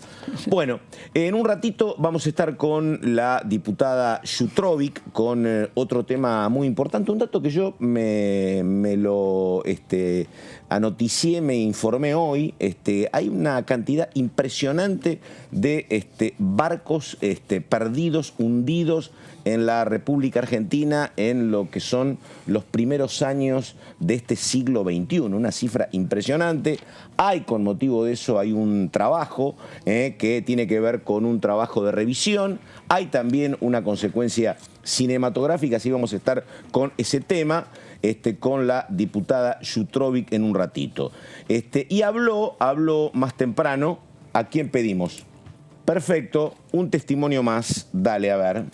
Me parece que primero hay que trabajar sobre esta ley, que es el tema que convoca hoy, y después hay que pensar otras alternativas. La realidad habitacional en Chubut es notoria y en la mayoría de los lugares también, la dificultad para acceder a terrenos, por supuesto a comprar una vivienda. Claro. Me parece que hay varias medidas que hay que ir evaluando y pensando y tienen que ser decisiones de gobierno también, que se tienen que dar en contextos que así lo permitan. Creo que en este momento la situación es bastante compleja y lo urgente es ver el tema de la ley. Después también, en cuanto al rol del Estado, creo que es mi opinión personal, me parece que el Estado tiene que acompañar, pero no siempre tiene que resolver los problemas de. Me parece que hay desigualdades que sí tienen que ir achicándose, que hay una brecha en este momento muy grande, pero no sé si el Estado es quien tiene que hacer para resolver. Claro. Me parece que es acompañar, y un poco lo que hablábamos antes del desarrollo productivo, de nuevas economías, y que la gente pueda tener la libertad de poder tomar decisiones con sus ingresos, con lo que genera, con lo que produce. Y nada, es una discusión por ahí más profunda. Bueno, ahí estamos. Ahora en el análisis, el turno de Laura Serra. ¿De qué hablamos, Laura, por favor? A ver. Bueno, vamos a hablar de un tema polémico, Pato, que desató bastante controversia a partir de declaraciones que hizo, vos lo sabés muy bien, el jefe de gobierno porteño, Horacio Rodríguez Larreta, que a partir de los recientes acampes en plena 9 de julio en la capital federal, bueno, sostuvo,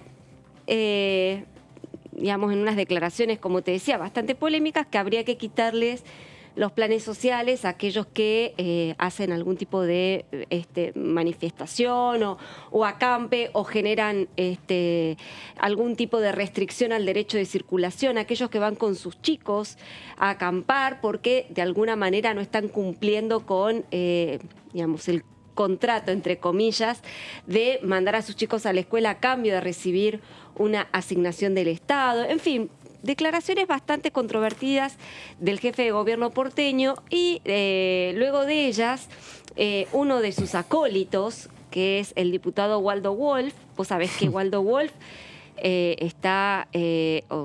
integra la ala dura Juntos por el Cambio, ¿no? Es de PRO y junto con Fernando Iglesias forman parte de el ala más hostil, digamos, hacia el kirchnerismo, el ala dura de Juntos por el Cambio. ¿Y qué está proponiendo el diputado Wolf? Es suspender la entrega de planes sociales a todo aquel manifestante u organización a la que pertenezca que incurra en delitos o contravenciones. Esto a partir de también lo que pasó en el Congreso, ¿no? Con el último con el último debate que se realizó en la Cámara de Diputados sobre el acuerdo con el Fondo Monetario Internacional, que, bueno, se tradujo en manifestaciones, violencia, desmanes, corridas y algunas pedradas a el despacho de la vicepresidenta Cristina Fernández de Kirchner y otros legisladores. Contravención, digamos, delito, bueno, es poner un límite en un lugar alto. La contravención es bastante amplio, digamos. Exactamente, sí, digamos, vamos a ir viendo que lo delimita. Que esto es demasiado amplio. Pero bueno, en definitiva lo que se propone es suspender los planes sociales a todos aquellos manifestantes que realicen, como te decía, actos de violencia frente a en las calles o en espacios públicos. Vos sabés, Pato, que este proyecto de ley, la idea de Waldo Wolf es, o por lo menos el argumento que esgrime Waldo Wolf es que el Estado no puede solventar económicamente a quienes producen desmanes en sus manifestaciones. Esa es un poco la idea. Perdóname, es una idea que se roza, pero no es la misma, porque hay otra que hace más hincapié en el tema de los chicos. No es tanto esta. Esta se refiere más a los desmanes que al tema de venir con los chicos. Estoy totalmente de acuerdo, pero tiene que ver con todo lo que tiene que ver con la movilización callejera. Claro. En vísperas de una movilización que va a haber la semana que viene, un nuevo acampe, digamos, va a haber, creo que es la semana que viene o no sé si posterior a Semana Santa. Ahí yo preguntaba, Hoy se reunían en el Ministerio de Desarrollo los movimientos sociales con el ministro. No, yo lo que digo, tipo de acuerdo. Yo lo que decía nada más es que la verdad, en el tema de sancionar a la madre que viene con el hijo, con tantos hogares monomaternales, digo, si esta señora vive en el tercer cordón del conurbano, tampoco es tan sencillo para ella que la guardería del barrio donde vive cuide. No le va a pagar una niñera, ni hay a lo mejor una guardería abierta para que ella pueda recoger su hijo a las 19 o a las 20 horas. Digo, no es tan sencillo el operativo. Por eso, pero esto me parece que no tiene tanto que ver con eso, sino con el tema de los desmanes. Se vincula más a la rotura de vidrios, efectivamente. Sí, claro. Sí, efectivamente, pero va un poco también en la línea dura que está hoy encarnando el PRO. Sí, claro. Rodríguez Larreta en particular, en esta disputa política con Javier Milei, con José Luis Espert, está bien se están eso, claro, endureciendo en su discurso. Está y bien eso, Rodríguez claro, Larreta está adoptando también esa postura dura. Antes vos lo tenías a Rodríguez Larreta como un moderado. Sí. Claro. Y vos ves que las últimas expresiones es bueno públicas eso que decís, tuvo, claro, fue más duro. Entonces, un poco que sus expresiones van en ese sentido. Bueno, es lo que dice siempre Macri, no perdamos esto, porque si perdemos un 10 o 15% por derecha, estamos listos. Es interesante. En la otra vereda se dice que Patricia Bullrich, al revés de Horacio Rodríguez Larreta, está intentando mostrarse un poquitín más moderada también para que no se le vaya de esa posición del centro. El factor Milei y José Luis Espert, sobre todo Milei, preocupa y mucho a un sector de Juntos por el Cambio. A otros, la verdad, no les preocupa nada. O por lo menos ya tienen claro que no hay que cerrar ningún tipo de acuerdo electoral con Javier Milei, entre ellos Gerardo Morales. Y otra cuestión vinculada, que no es menor, vinculada con el tema de los cortes, porque viste que se ha visto cortes hasta en el Metrobús. Digo, si vos no tenés que venir nunca al centro, bueno, el tema de los cortes lo vivís más lejanamente. Sí. Pero la verdad, para la gente que trabaja todos los días acá, es una cuestión absolutamente desgastante que no se puede instrumentar un camino de paso, protestar, reclamar, pero dejar que el resto circule. Es una cuestión muy mal resuelta y muy cansadora para millones de personas. Por ejemplo, para la gente de zona sur, como es mi caso, que está el riachuelo dividiendo, no hay muchas alternativas. Claro. Tenés un par de puentes para cruzar. Exactamente, claro. Entonces, y te quedás sin vías terrestres. Vos entendés todos los reclamos, pero solucioname un poco la vida mía también, claro. No, bueno, ese es un poco, digamos, el argumento subyacente en todos estos proyectos de ley que de alguna manera lo que intentan es de ponerle coto a lo que son las movilizaciones. O dejar un espacio para que pase, ¿no? La famosa vía, la tercera acera, para que yo circule. Claro. Exactamente. Bueno, vamos a pedirle a la productora, por favor, que me vuelva a la placa anterior para justamente contar de qué se trata este proyecto de ley, que justamente lo que dice es que la suspensión de los planes sociales debería aplicarse, según este proyecto de ley, ni bien arranque la investigación judicial del hecho violento cometido por el manifestante o la organización a la que pertenece. Si la justicia impone una condena firme, eventualmente, el beneficio debería ser suprimido. Es decir, que acá no bien empieza la investigación, se suspende. ¿Cuál es? Digamos, bastante riguroso, por decirlo en términos elegantes. ¿Cuánto puede demorar, digamos, hasta llegar a la sentencia, a la condena firme, ¿no? En los tiempos judiciales. Claro, tal cual. Y mientras tanto se suspende. Vamos a la segunda placa, la reparación, porque justamente lo que propone este proyecto de ley es que los beneficios, los subsidios o aportes que reciba el responsable del delito o la contravención y la organización a la que pertenece serán embargables a los fines de la indemnización o reparación correspondientes. Es decir, que en el caso de que se detecte un manifestante violento, se le embarga, se le suspende el cobro de esta asignación económica por parte del Estado, y toda esa asignación iría dirigida a indemnizar o reparar los daños que hubiesen ocasionado. Es una extinción de dominio de planes sociales. Más o menos. Está bueno, sí. Bueno, según Wolf, cada manifestación violenta que ocurre en la capital le cuesta a las arcas porteñas aproximadamente 3,5 millones de pesos en concepto de gastos de limpieza y reparaciones. Vamos a la siguiente placa. Justamente lo que decía, para fundamentar su iniciativa, Waldo Wolf sostiene que la última manifestación que se realizó frente al Congreso de la Nación, justamente en ocasión del acuerdo con el Fondo Monetario Internacional, su tratamiento en el Parlamento, insumió un costo de 11 millones de pesos.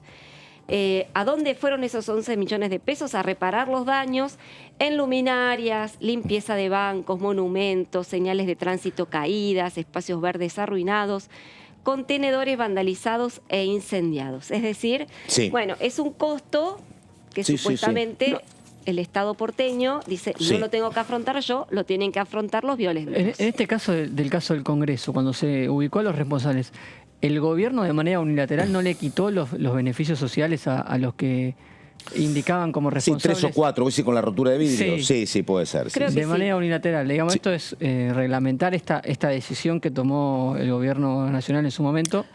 El problema viste, es que, qué complicado para la sociedad, para la dirigencia política, encontrar un camino para esta famosa cuestión que tiene 20 años, pero ha habido una multiplicación de planes sociales.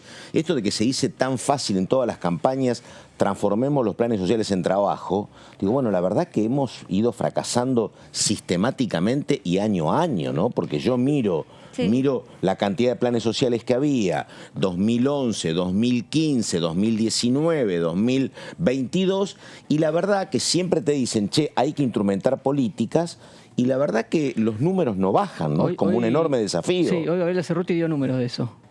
En las conferencias que da los jueves habló de cerca de 40.000 planes sociales que se reconvirtieron en trabajo. Sí, bueno, puede ser, está. Pero es un número... Sí, digamos, sí, no es tan significativo. No, si la economía crece 10 años, lo empezás a bajar. Bueno, acá hay un proyecto de ley que presentó Sergio Massa, nunca lo trataron, ¿no? Claro. Digamos, teléfono para Sergio, en este caso. Bueno, en el caso de que efectivamente se produzca un hecho violento, ¿no? Y el individuo que la cometió o la organización responsable de ese hecho violento, da cuenta de su, arrepentimiento o definitivamente repara a la indemnización o repara los daños justamente, bueno, se da por levantada la suspensión de los beneficios, ¿no? Pero en el caso de que las personas jurídicas, es decir, las organizaciones sociales que reincidan en la comisión de actos violentos, es decir, que vuelvan a cometer el delito, ahí sí el rigor va a ser mayor, por cuanto se los va a sancionar con apercibimiento, multa o retiro de la personería jurídica. Bueno, así como uno ve que hay proyectos que el oficialismo intenta en diputados y que no van a funcionar, parecería acá como raro, me parece que esto pueda avanzar demasiado en la Cámara de Diputados por la paridad y los representantes que tienen, ¿no? Pero bueno, ahí estamos.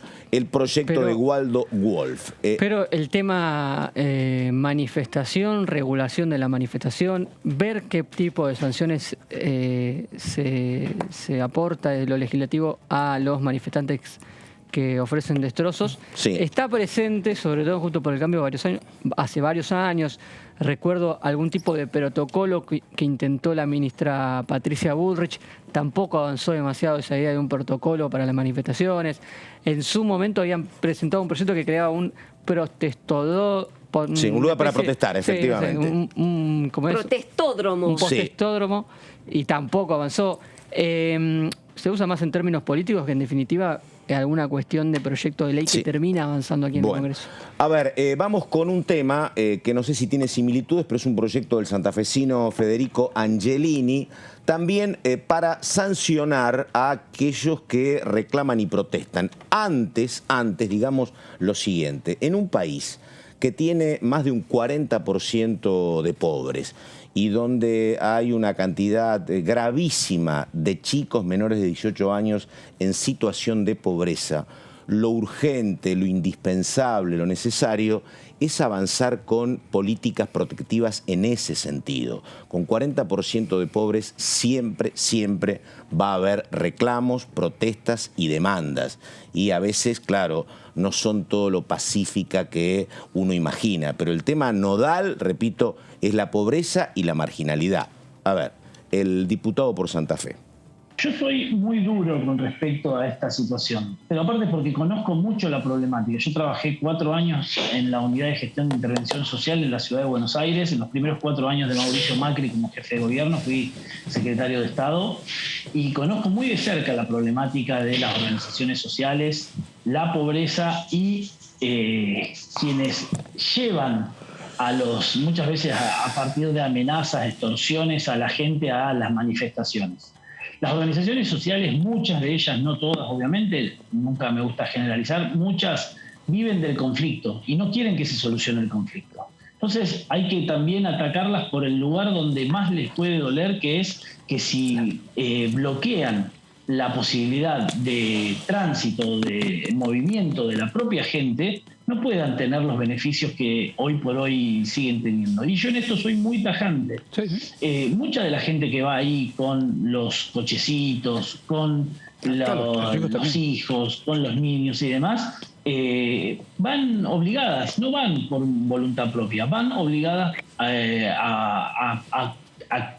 a responsabilidad de que si no van les quitan los planes sociales. La salida es el trabajo y vos me decís, bueno, pero el trabajo, sí, qué fácil es decirlo. Bueno, pero obviamente no va a ser de un día para el otro.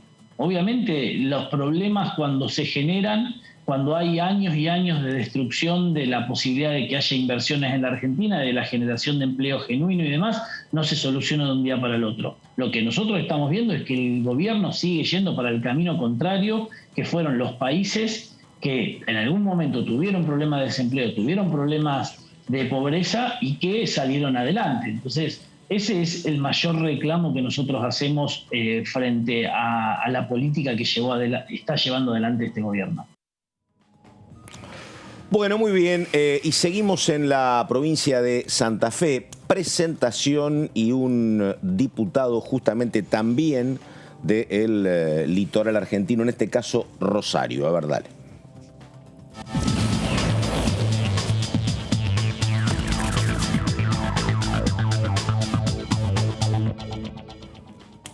Bueno, ahí estamos con el diputado Tonioli. Diputado, ¿cómo le va? Carlos Méndez lo saluda. ¿Qué dice acá en Diputados TV? Buenas tardes. ¿Qué tal? Buenas tardes a la audiencia, ¿cómo están? Bueno, usted, si no me equivoco, fue primero dirigente social, hombre del movimiento Evita, después de bien en dirigente político, o si querés, caminos paralelos. Pero en tal condición le pregunto, Toñoli, ¿cómo está viendo esto? Recién Waldo Wolf pidiendo sanciones, también Angelini, hombre de su provincia, también rosarino, pidiendo cuestiones parecidas. ¿Cómo ve este tema? Mire, voy a intentar ser claro con esto. La Argentina de hace 45, 46 años tenía 7 millones de empleos privados con unos 24 millones de argentinos en ese momento, ¿no? Sí. Estoy hablando de la etapa inmediata anterior, durante el gobierno peronista, previo al golpe de Estado en 1976. 7 millones de empleos privados con 24 millones de argentinos. Hoy tenemos 6 millones de empleos privados con 44 millones de argentinos. Lo decías vos bien antes, 40% de pobreza. La política, la institucionalidad, la democracia, el 83 para acá, no ha podido resolver algunos de los grandes nudos gordianos que se nos presentan en la Argentina del presente, ¿no? Pretender ir a las consecuencias o atacar, porque voy a citar al diputado Angelini, al colega de aquí de la misma ciudad de Rosario, dijo atacar a las organizaciones sociales, que en todo caso son un síntoma, una expresión de un intento por buscarle el agujero al mate, por buscar una solución, por generar trabajo, porque también me consta y conozco de el enorme esfuerzo que hacen muchísimas organizaciones comunitarias para construir de la asistencia del Estado emprendimientos productivos, empresas sociales de alimentos, ámbitos de contención de las adicciones. Todo eso se hace desde esas organizaciones de la comunidad, y pretender atacar un epifenómeno, un resultado, un síntoma que es producto de esa Argentina que vivimos y que, repito, la política no ha podido solucionar, por supuesto con sus más y con sus menos, con periodos determinados de mejoras y con periodos de retroceso, y el periodo inmediato anterior a este, el gobierno de Macri, indudablemente ha sido un periodo de enorme retroceso, donde creció la pobreza, creció la indigencia, la desocupación, y crecieron los planes sociales, de lo que estos señores tanto abominan, ¿no es cierto?, y atacan. Indudablemente es poner el carro por delante del caballo, ir a las consecuencias y no a las causas, y a solucionar los problemas de fondo en todo caso, ¿no? Yo no perdería ni un segundo de tiempo en discutir estos temas, porque el objetivo que tienen, y bien vos lo decías, no tienen posibilidades ni números para salir aprobados. El objetivo que tienen es solamente estigmatizar y demonizar. Si los diputados de la oposición o del PRO, de Juntos por el Cambio, tienen algo que denunciar con respecto a un dirigente social, a una organización o a un hecho determinado, tienen que denunciarlo en la justicia y no hacer acusaciones genéricas que tienen por objetivo exclusivamente ir, repito, a las consecuencias y no discutir las cuestiones de fondo, ¿no? Que es en todo caso la pobreza, o si quieren mejor, sería bueno que alguna vez empecemos a discutir también la riqueza en la Argentina, ¿no? Diputado, ¿cómo le va? Marco Giorgetti. Sí, a ver.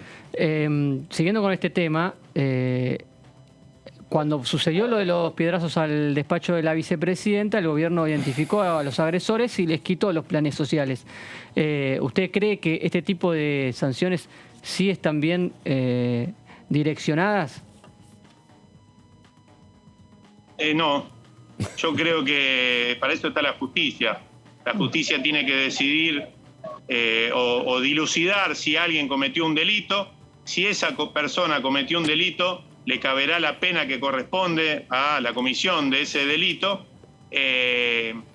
Si esa persona tenía o era beneficiaria de un programa de trabajo, también hay que aclararlo, hay que clarificar de qué se trata cuando uno dice plan social, porque lo he escuchado a Larreta por estos días hablando de plan social y estaba hablando de la asignación por hijo, que no es un plan social, es el salario familiar de los trabajadores y las trabajadoras que están en negro, ¿no es cierto?, que están en la informalidad, que no tienen un empleo en blanco, y un programa de trabajo como hoy la mayoría de los programas de asistencia del Estado son en general programas de trabajo, salario social complementario, etcétera.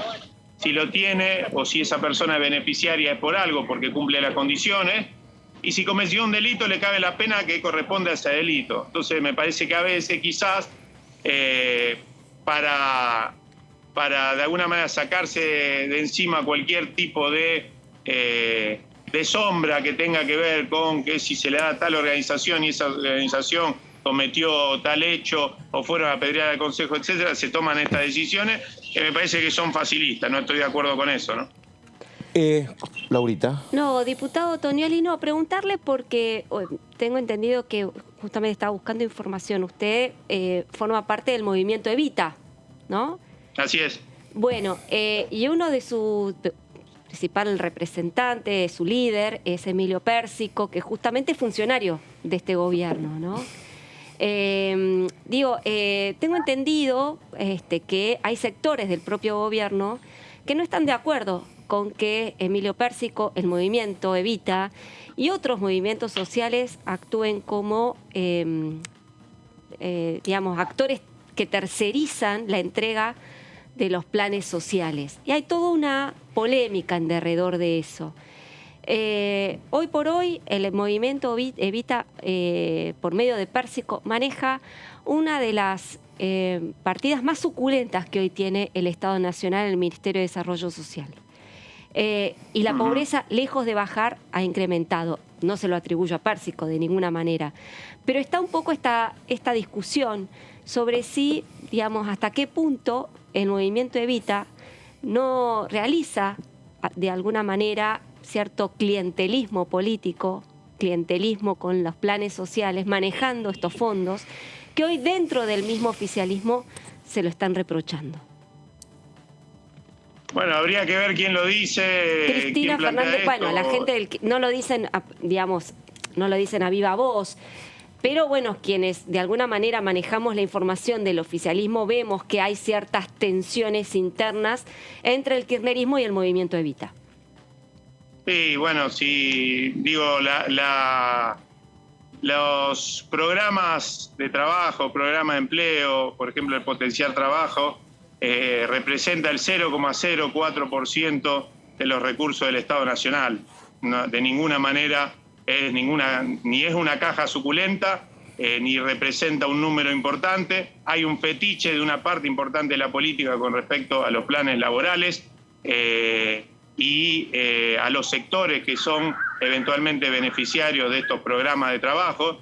Beneficiario es una categoría horrible porque en realidad muchos de estos trabajadores y trabajadoras lo que encuentran ahí es un aporte para poder aumentar sus ingresos. Nadie vive con 15.000, 20.000 pesos, con medio salario mínimo, nadie, absolutamente nadie. Entonces hay una parte importante de los trabajadores en la Argentina que en las peores condiciones, o hay un número de trabajadores en la Argentina que en las peores condiciones reciben un aporte, y con ese aporte lo que hacen, o para obtener ese aporte lo que hacen es, como contraprestación o como parte del trabajo cotidiano que ya de todas maneras realizaban, tareas sociales de todo tipo. No, yo no discuto el aporte de ninguna manera. Estamos en una situación de emergencia, indudablemente es necesaria la asistencia, eso está claro. La pregunta que muchos se realizan es por qué tercerizarlos por medio del movimiento Evita o por medio de cualquier otra organización social. No lo quiero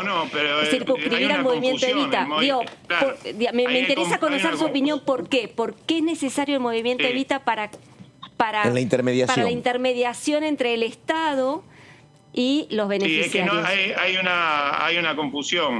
Hay trabajadores y trabajadoras que se organizan en movimientos sociales porque de esa manera encuentran un espacio para poder construir proyectos productivos, para poder organizar la asistencia, por ejemplo, tan necesaria en momentos como fue la pandemia en los barrios populares de todo el país, porque de esa manera logran de alguna manera construir redes ahí donde el Estado muchas veces no está, y el Estado en realidad lo que hace es apoyarse en esas redes para poder solucionar problemas cotidianos de nuestra sociedad. En la Argentina seguramente falta empleo, pero lo que sobra es trabajo porque sobra necesidades básicas insatisfechas.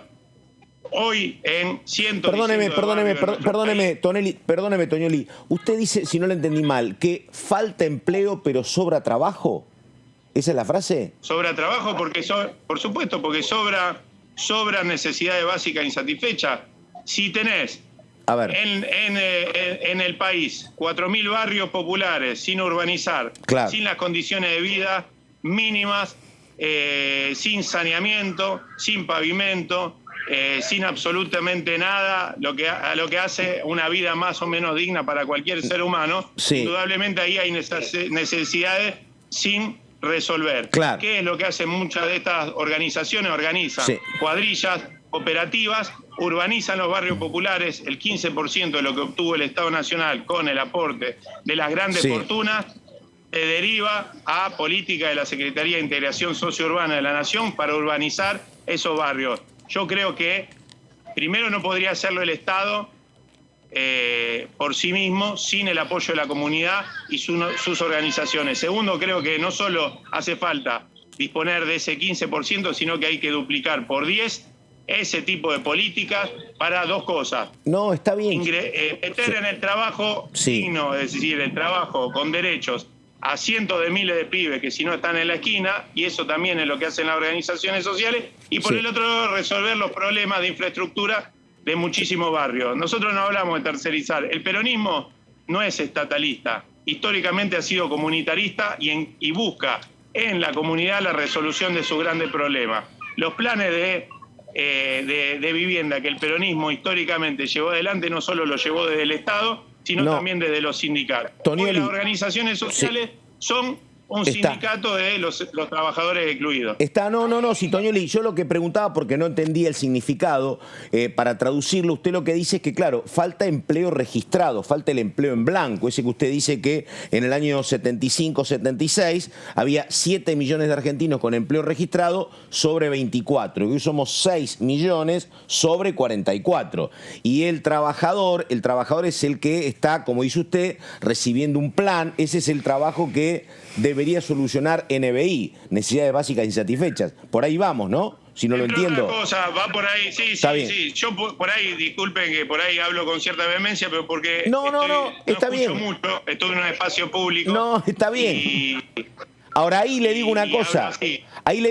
Ahí tienen una pelea mediática que la pierden absolutamente, Toñoli, porque la verdad que tal vez es responsabilidad en los medios, pero para la sociedad, por lo menos para la sociedad porteña, el que recibe un plan es el que no hace nada y el que está reclamando una vez por mes en la puerta del Ministerio de Desarrollo Social. Esa es la imagen del planero. Digo, sería muy bueno porque yo creo que pasa, efectivamente, mostrar una cuadrilla de 500 trabajadores del movimiento Evita trabajando en la reconstrucción o en el armado de un barrio popular. Sería la contracara indispensable, ¿no?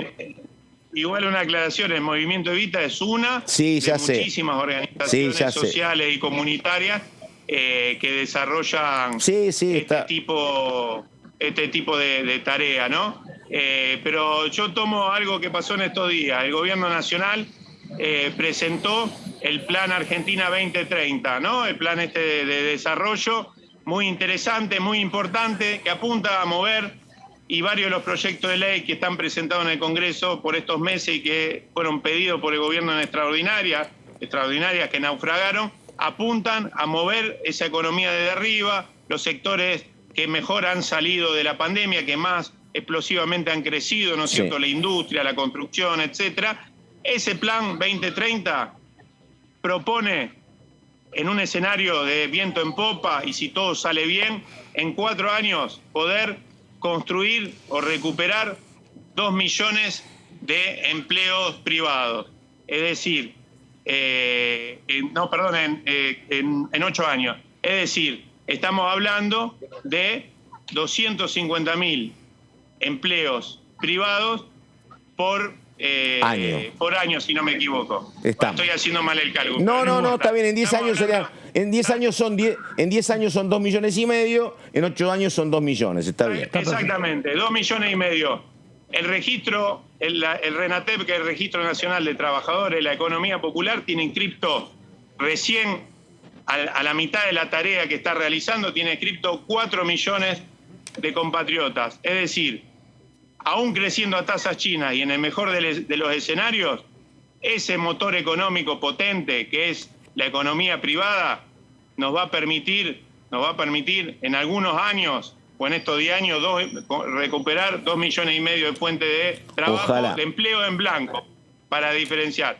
Nosotros tenemos que pensar, y en eso uno de los grandes teóricos de la cuestión de la economía popular es el Papa Francisco, de qué manera nosotros, y alguien que desarrolla teoría en torno a esto, de qué manera nosotros generamos trabajo o reconocemos el trabajo que se hace resolviendo problemas de la comunidad a toda otra rama de la economía que no acumula, pero sí, como decía antes, resuelve necesidades básicas. Muy de bien. eso se trata, algo de lo que dijo el presidente el 1 de mayo en la apertura de sesiones, y lo que, más allá de muchos prejuicios que circulan de nuestro lado, de la oposición, en todos lados, nosotros creemos que hay que hacer, hay que generar trabajo. Nosotros no hablamos de tercerizar, porque en realidad lo que estamos diciendo es que hay todo un trabajo que se realiza desde abajo de la economía popular, que requiere de algún tipo de aporte del Estado y que no está contenido ni dentro de la economía formal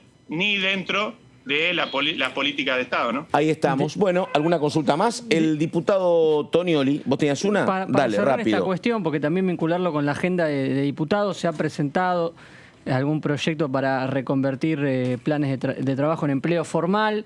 Eso nunca se llegó a tratar, pero parte de esto que usted está diciendo entra en esta iniciativa, y si cree que hay posibilidad de avanzar en eso, o si el plan social, el plan de trabajo todavía tiene larga vida en el país. No, algo de eso ya se está haciendo. En realidad siempre en los últimos años, en el último lustro, un poco más, ya existieron programas de esas características, hasta incluso durante el gobierno de Macri. Hoy existe el Potenciar Oficio, que es un programa que va en el mismo sentido. Lo que nosotros tenemos en claro es que parte de eso va a ser posible dentro de esa cantidad de puestos de trabajo que se pretenden generar en la economía privada. Es posible que se pueda de alguna manera transformar algunos de esos programas o el trabajo informal de muchos trabajadores en empleo, y en otros casos entendemos que el camino tiene que ser otro, que es jerarquizar el trabajo de quienes ya realizan un montón de tareas asociativas y que están en la informalidad. Miren, hay un problema muy grande que es el tema de los alimentos y el alza de precios. El Estado también tiene que hacer el esfuerzo, no solo en este caso, y por qué lo ligo con esto, porque no solo hay que combatir el alza de los precios con acuerdos de precios y controles, poniéndole un coto con la ley de abastecimiento al abuso de posición dominante de las corporaciones productoras de alimentos. También lo que tiene que hacer el Estado es esa enorme cantidad de pequeños productores de alimentos, que en algunos casos son beneficiarios de algunos de estos programas. Por eso digo, ojo con los prejuicios. Ojo con los prejuicios. Hay campesinos de la agricultura familiar que de a cientos y de a miles tienen algún acompañamiento del Estado con este tipo de programa porque les sirve para completar sus ingresos, pero que en realidad el Estado podría y debería, ese enorme ducto de recursos que están para colaborar con la población, poder utilizarlo, no tanto en la asistencia para el consumo, la tarjeta alimentar lo mismo, es muy loable, es muy importante, pero esos mismos recursos pueden ser puestos para comprar herramientas, generar cooperativas, generar trabajo y resolver no solo el problema del que de esa manera obtiene el trabajo, sino también que a través del trabajo que hace puede proveer de alimento a una pequeña comunidad, ¿no es cierto?, en trabajo con los gobiernos locales. Diputado, tenemos que terminar acá. Le agradezco mucho. Hasta cualquier momento y buenas tardes. Un abrazo muy grande. Chau, chau. Bueno, tenemos que ir terminando. Enorme desafío este de crecer y generar 250.000 trabajos por año, porque hay una condición previa que es tratar de calmar y ordenar los elementos macroeconómicos de la economía, ¿no? Sí. porque la verdad que con un 60% de inflación, la verdad que es muy complicada cualquier tipo de previsión. Vos para eso tenés que ordenar, bajar la inflación, manejar el tema de los precios que están en muchos casos distorsionados. Y cuando vos tratás de ordenar la economía, hay un riesgo que es de que la economía también se enfríe, por lo menos en la etapa que se ordena. Por eso esto de los 10 años a 2,5 millones de puestos de trabajo, qué sé yo, uno se mete en la coyuntura y el 2030 le queda lejos, Serra, ¿no? Bueno. Tenemos que ir terminando. Ya está preparada ella, Amanda Alma, que empieza en un par de minutos nada más. Señor Giorgetti, ¿algo más pendiente? Nada, la expectativa por la llegada del proyecto del Consejo de la Magistratura y todo lo que tiene que ver con ley de alquileres que seguirá la semana que viene. Laura Serra, ¿algo pendiente? No. Nada más. Ahí estamos. Bueno, esto fue todo por nuestra parte. Repito, esto fue el análisis. En la continuidad, entonces, la tercera edición de DTV. Nada más. Gracias y buenas tardes.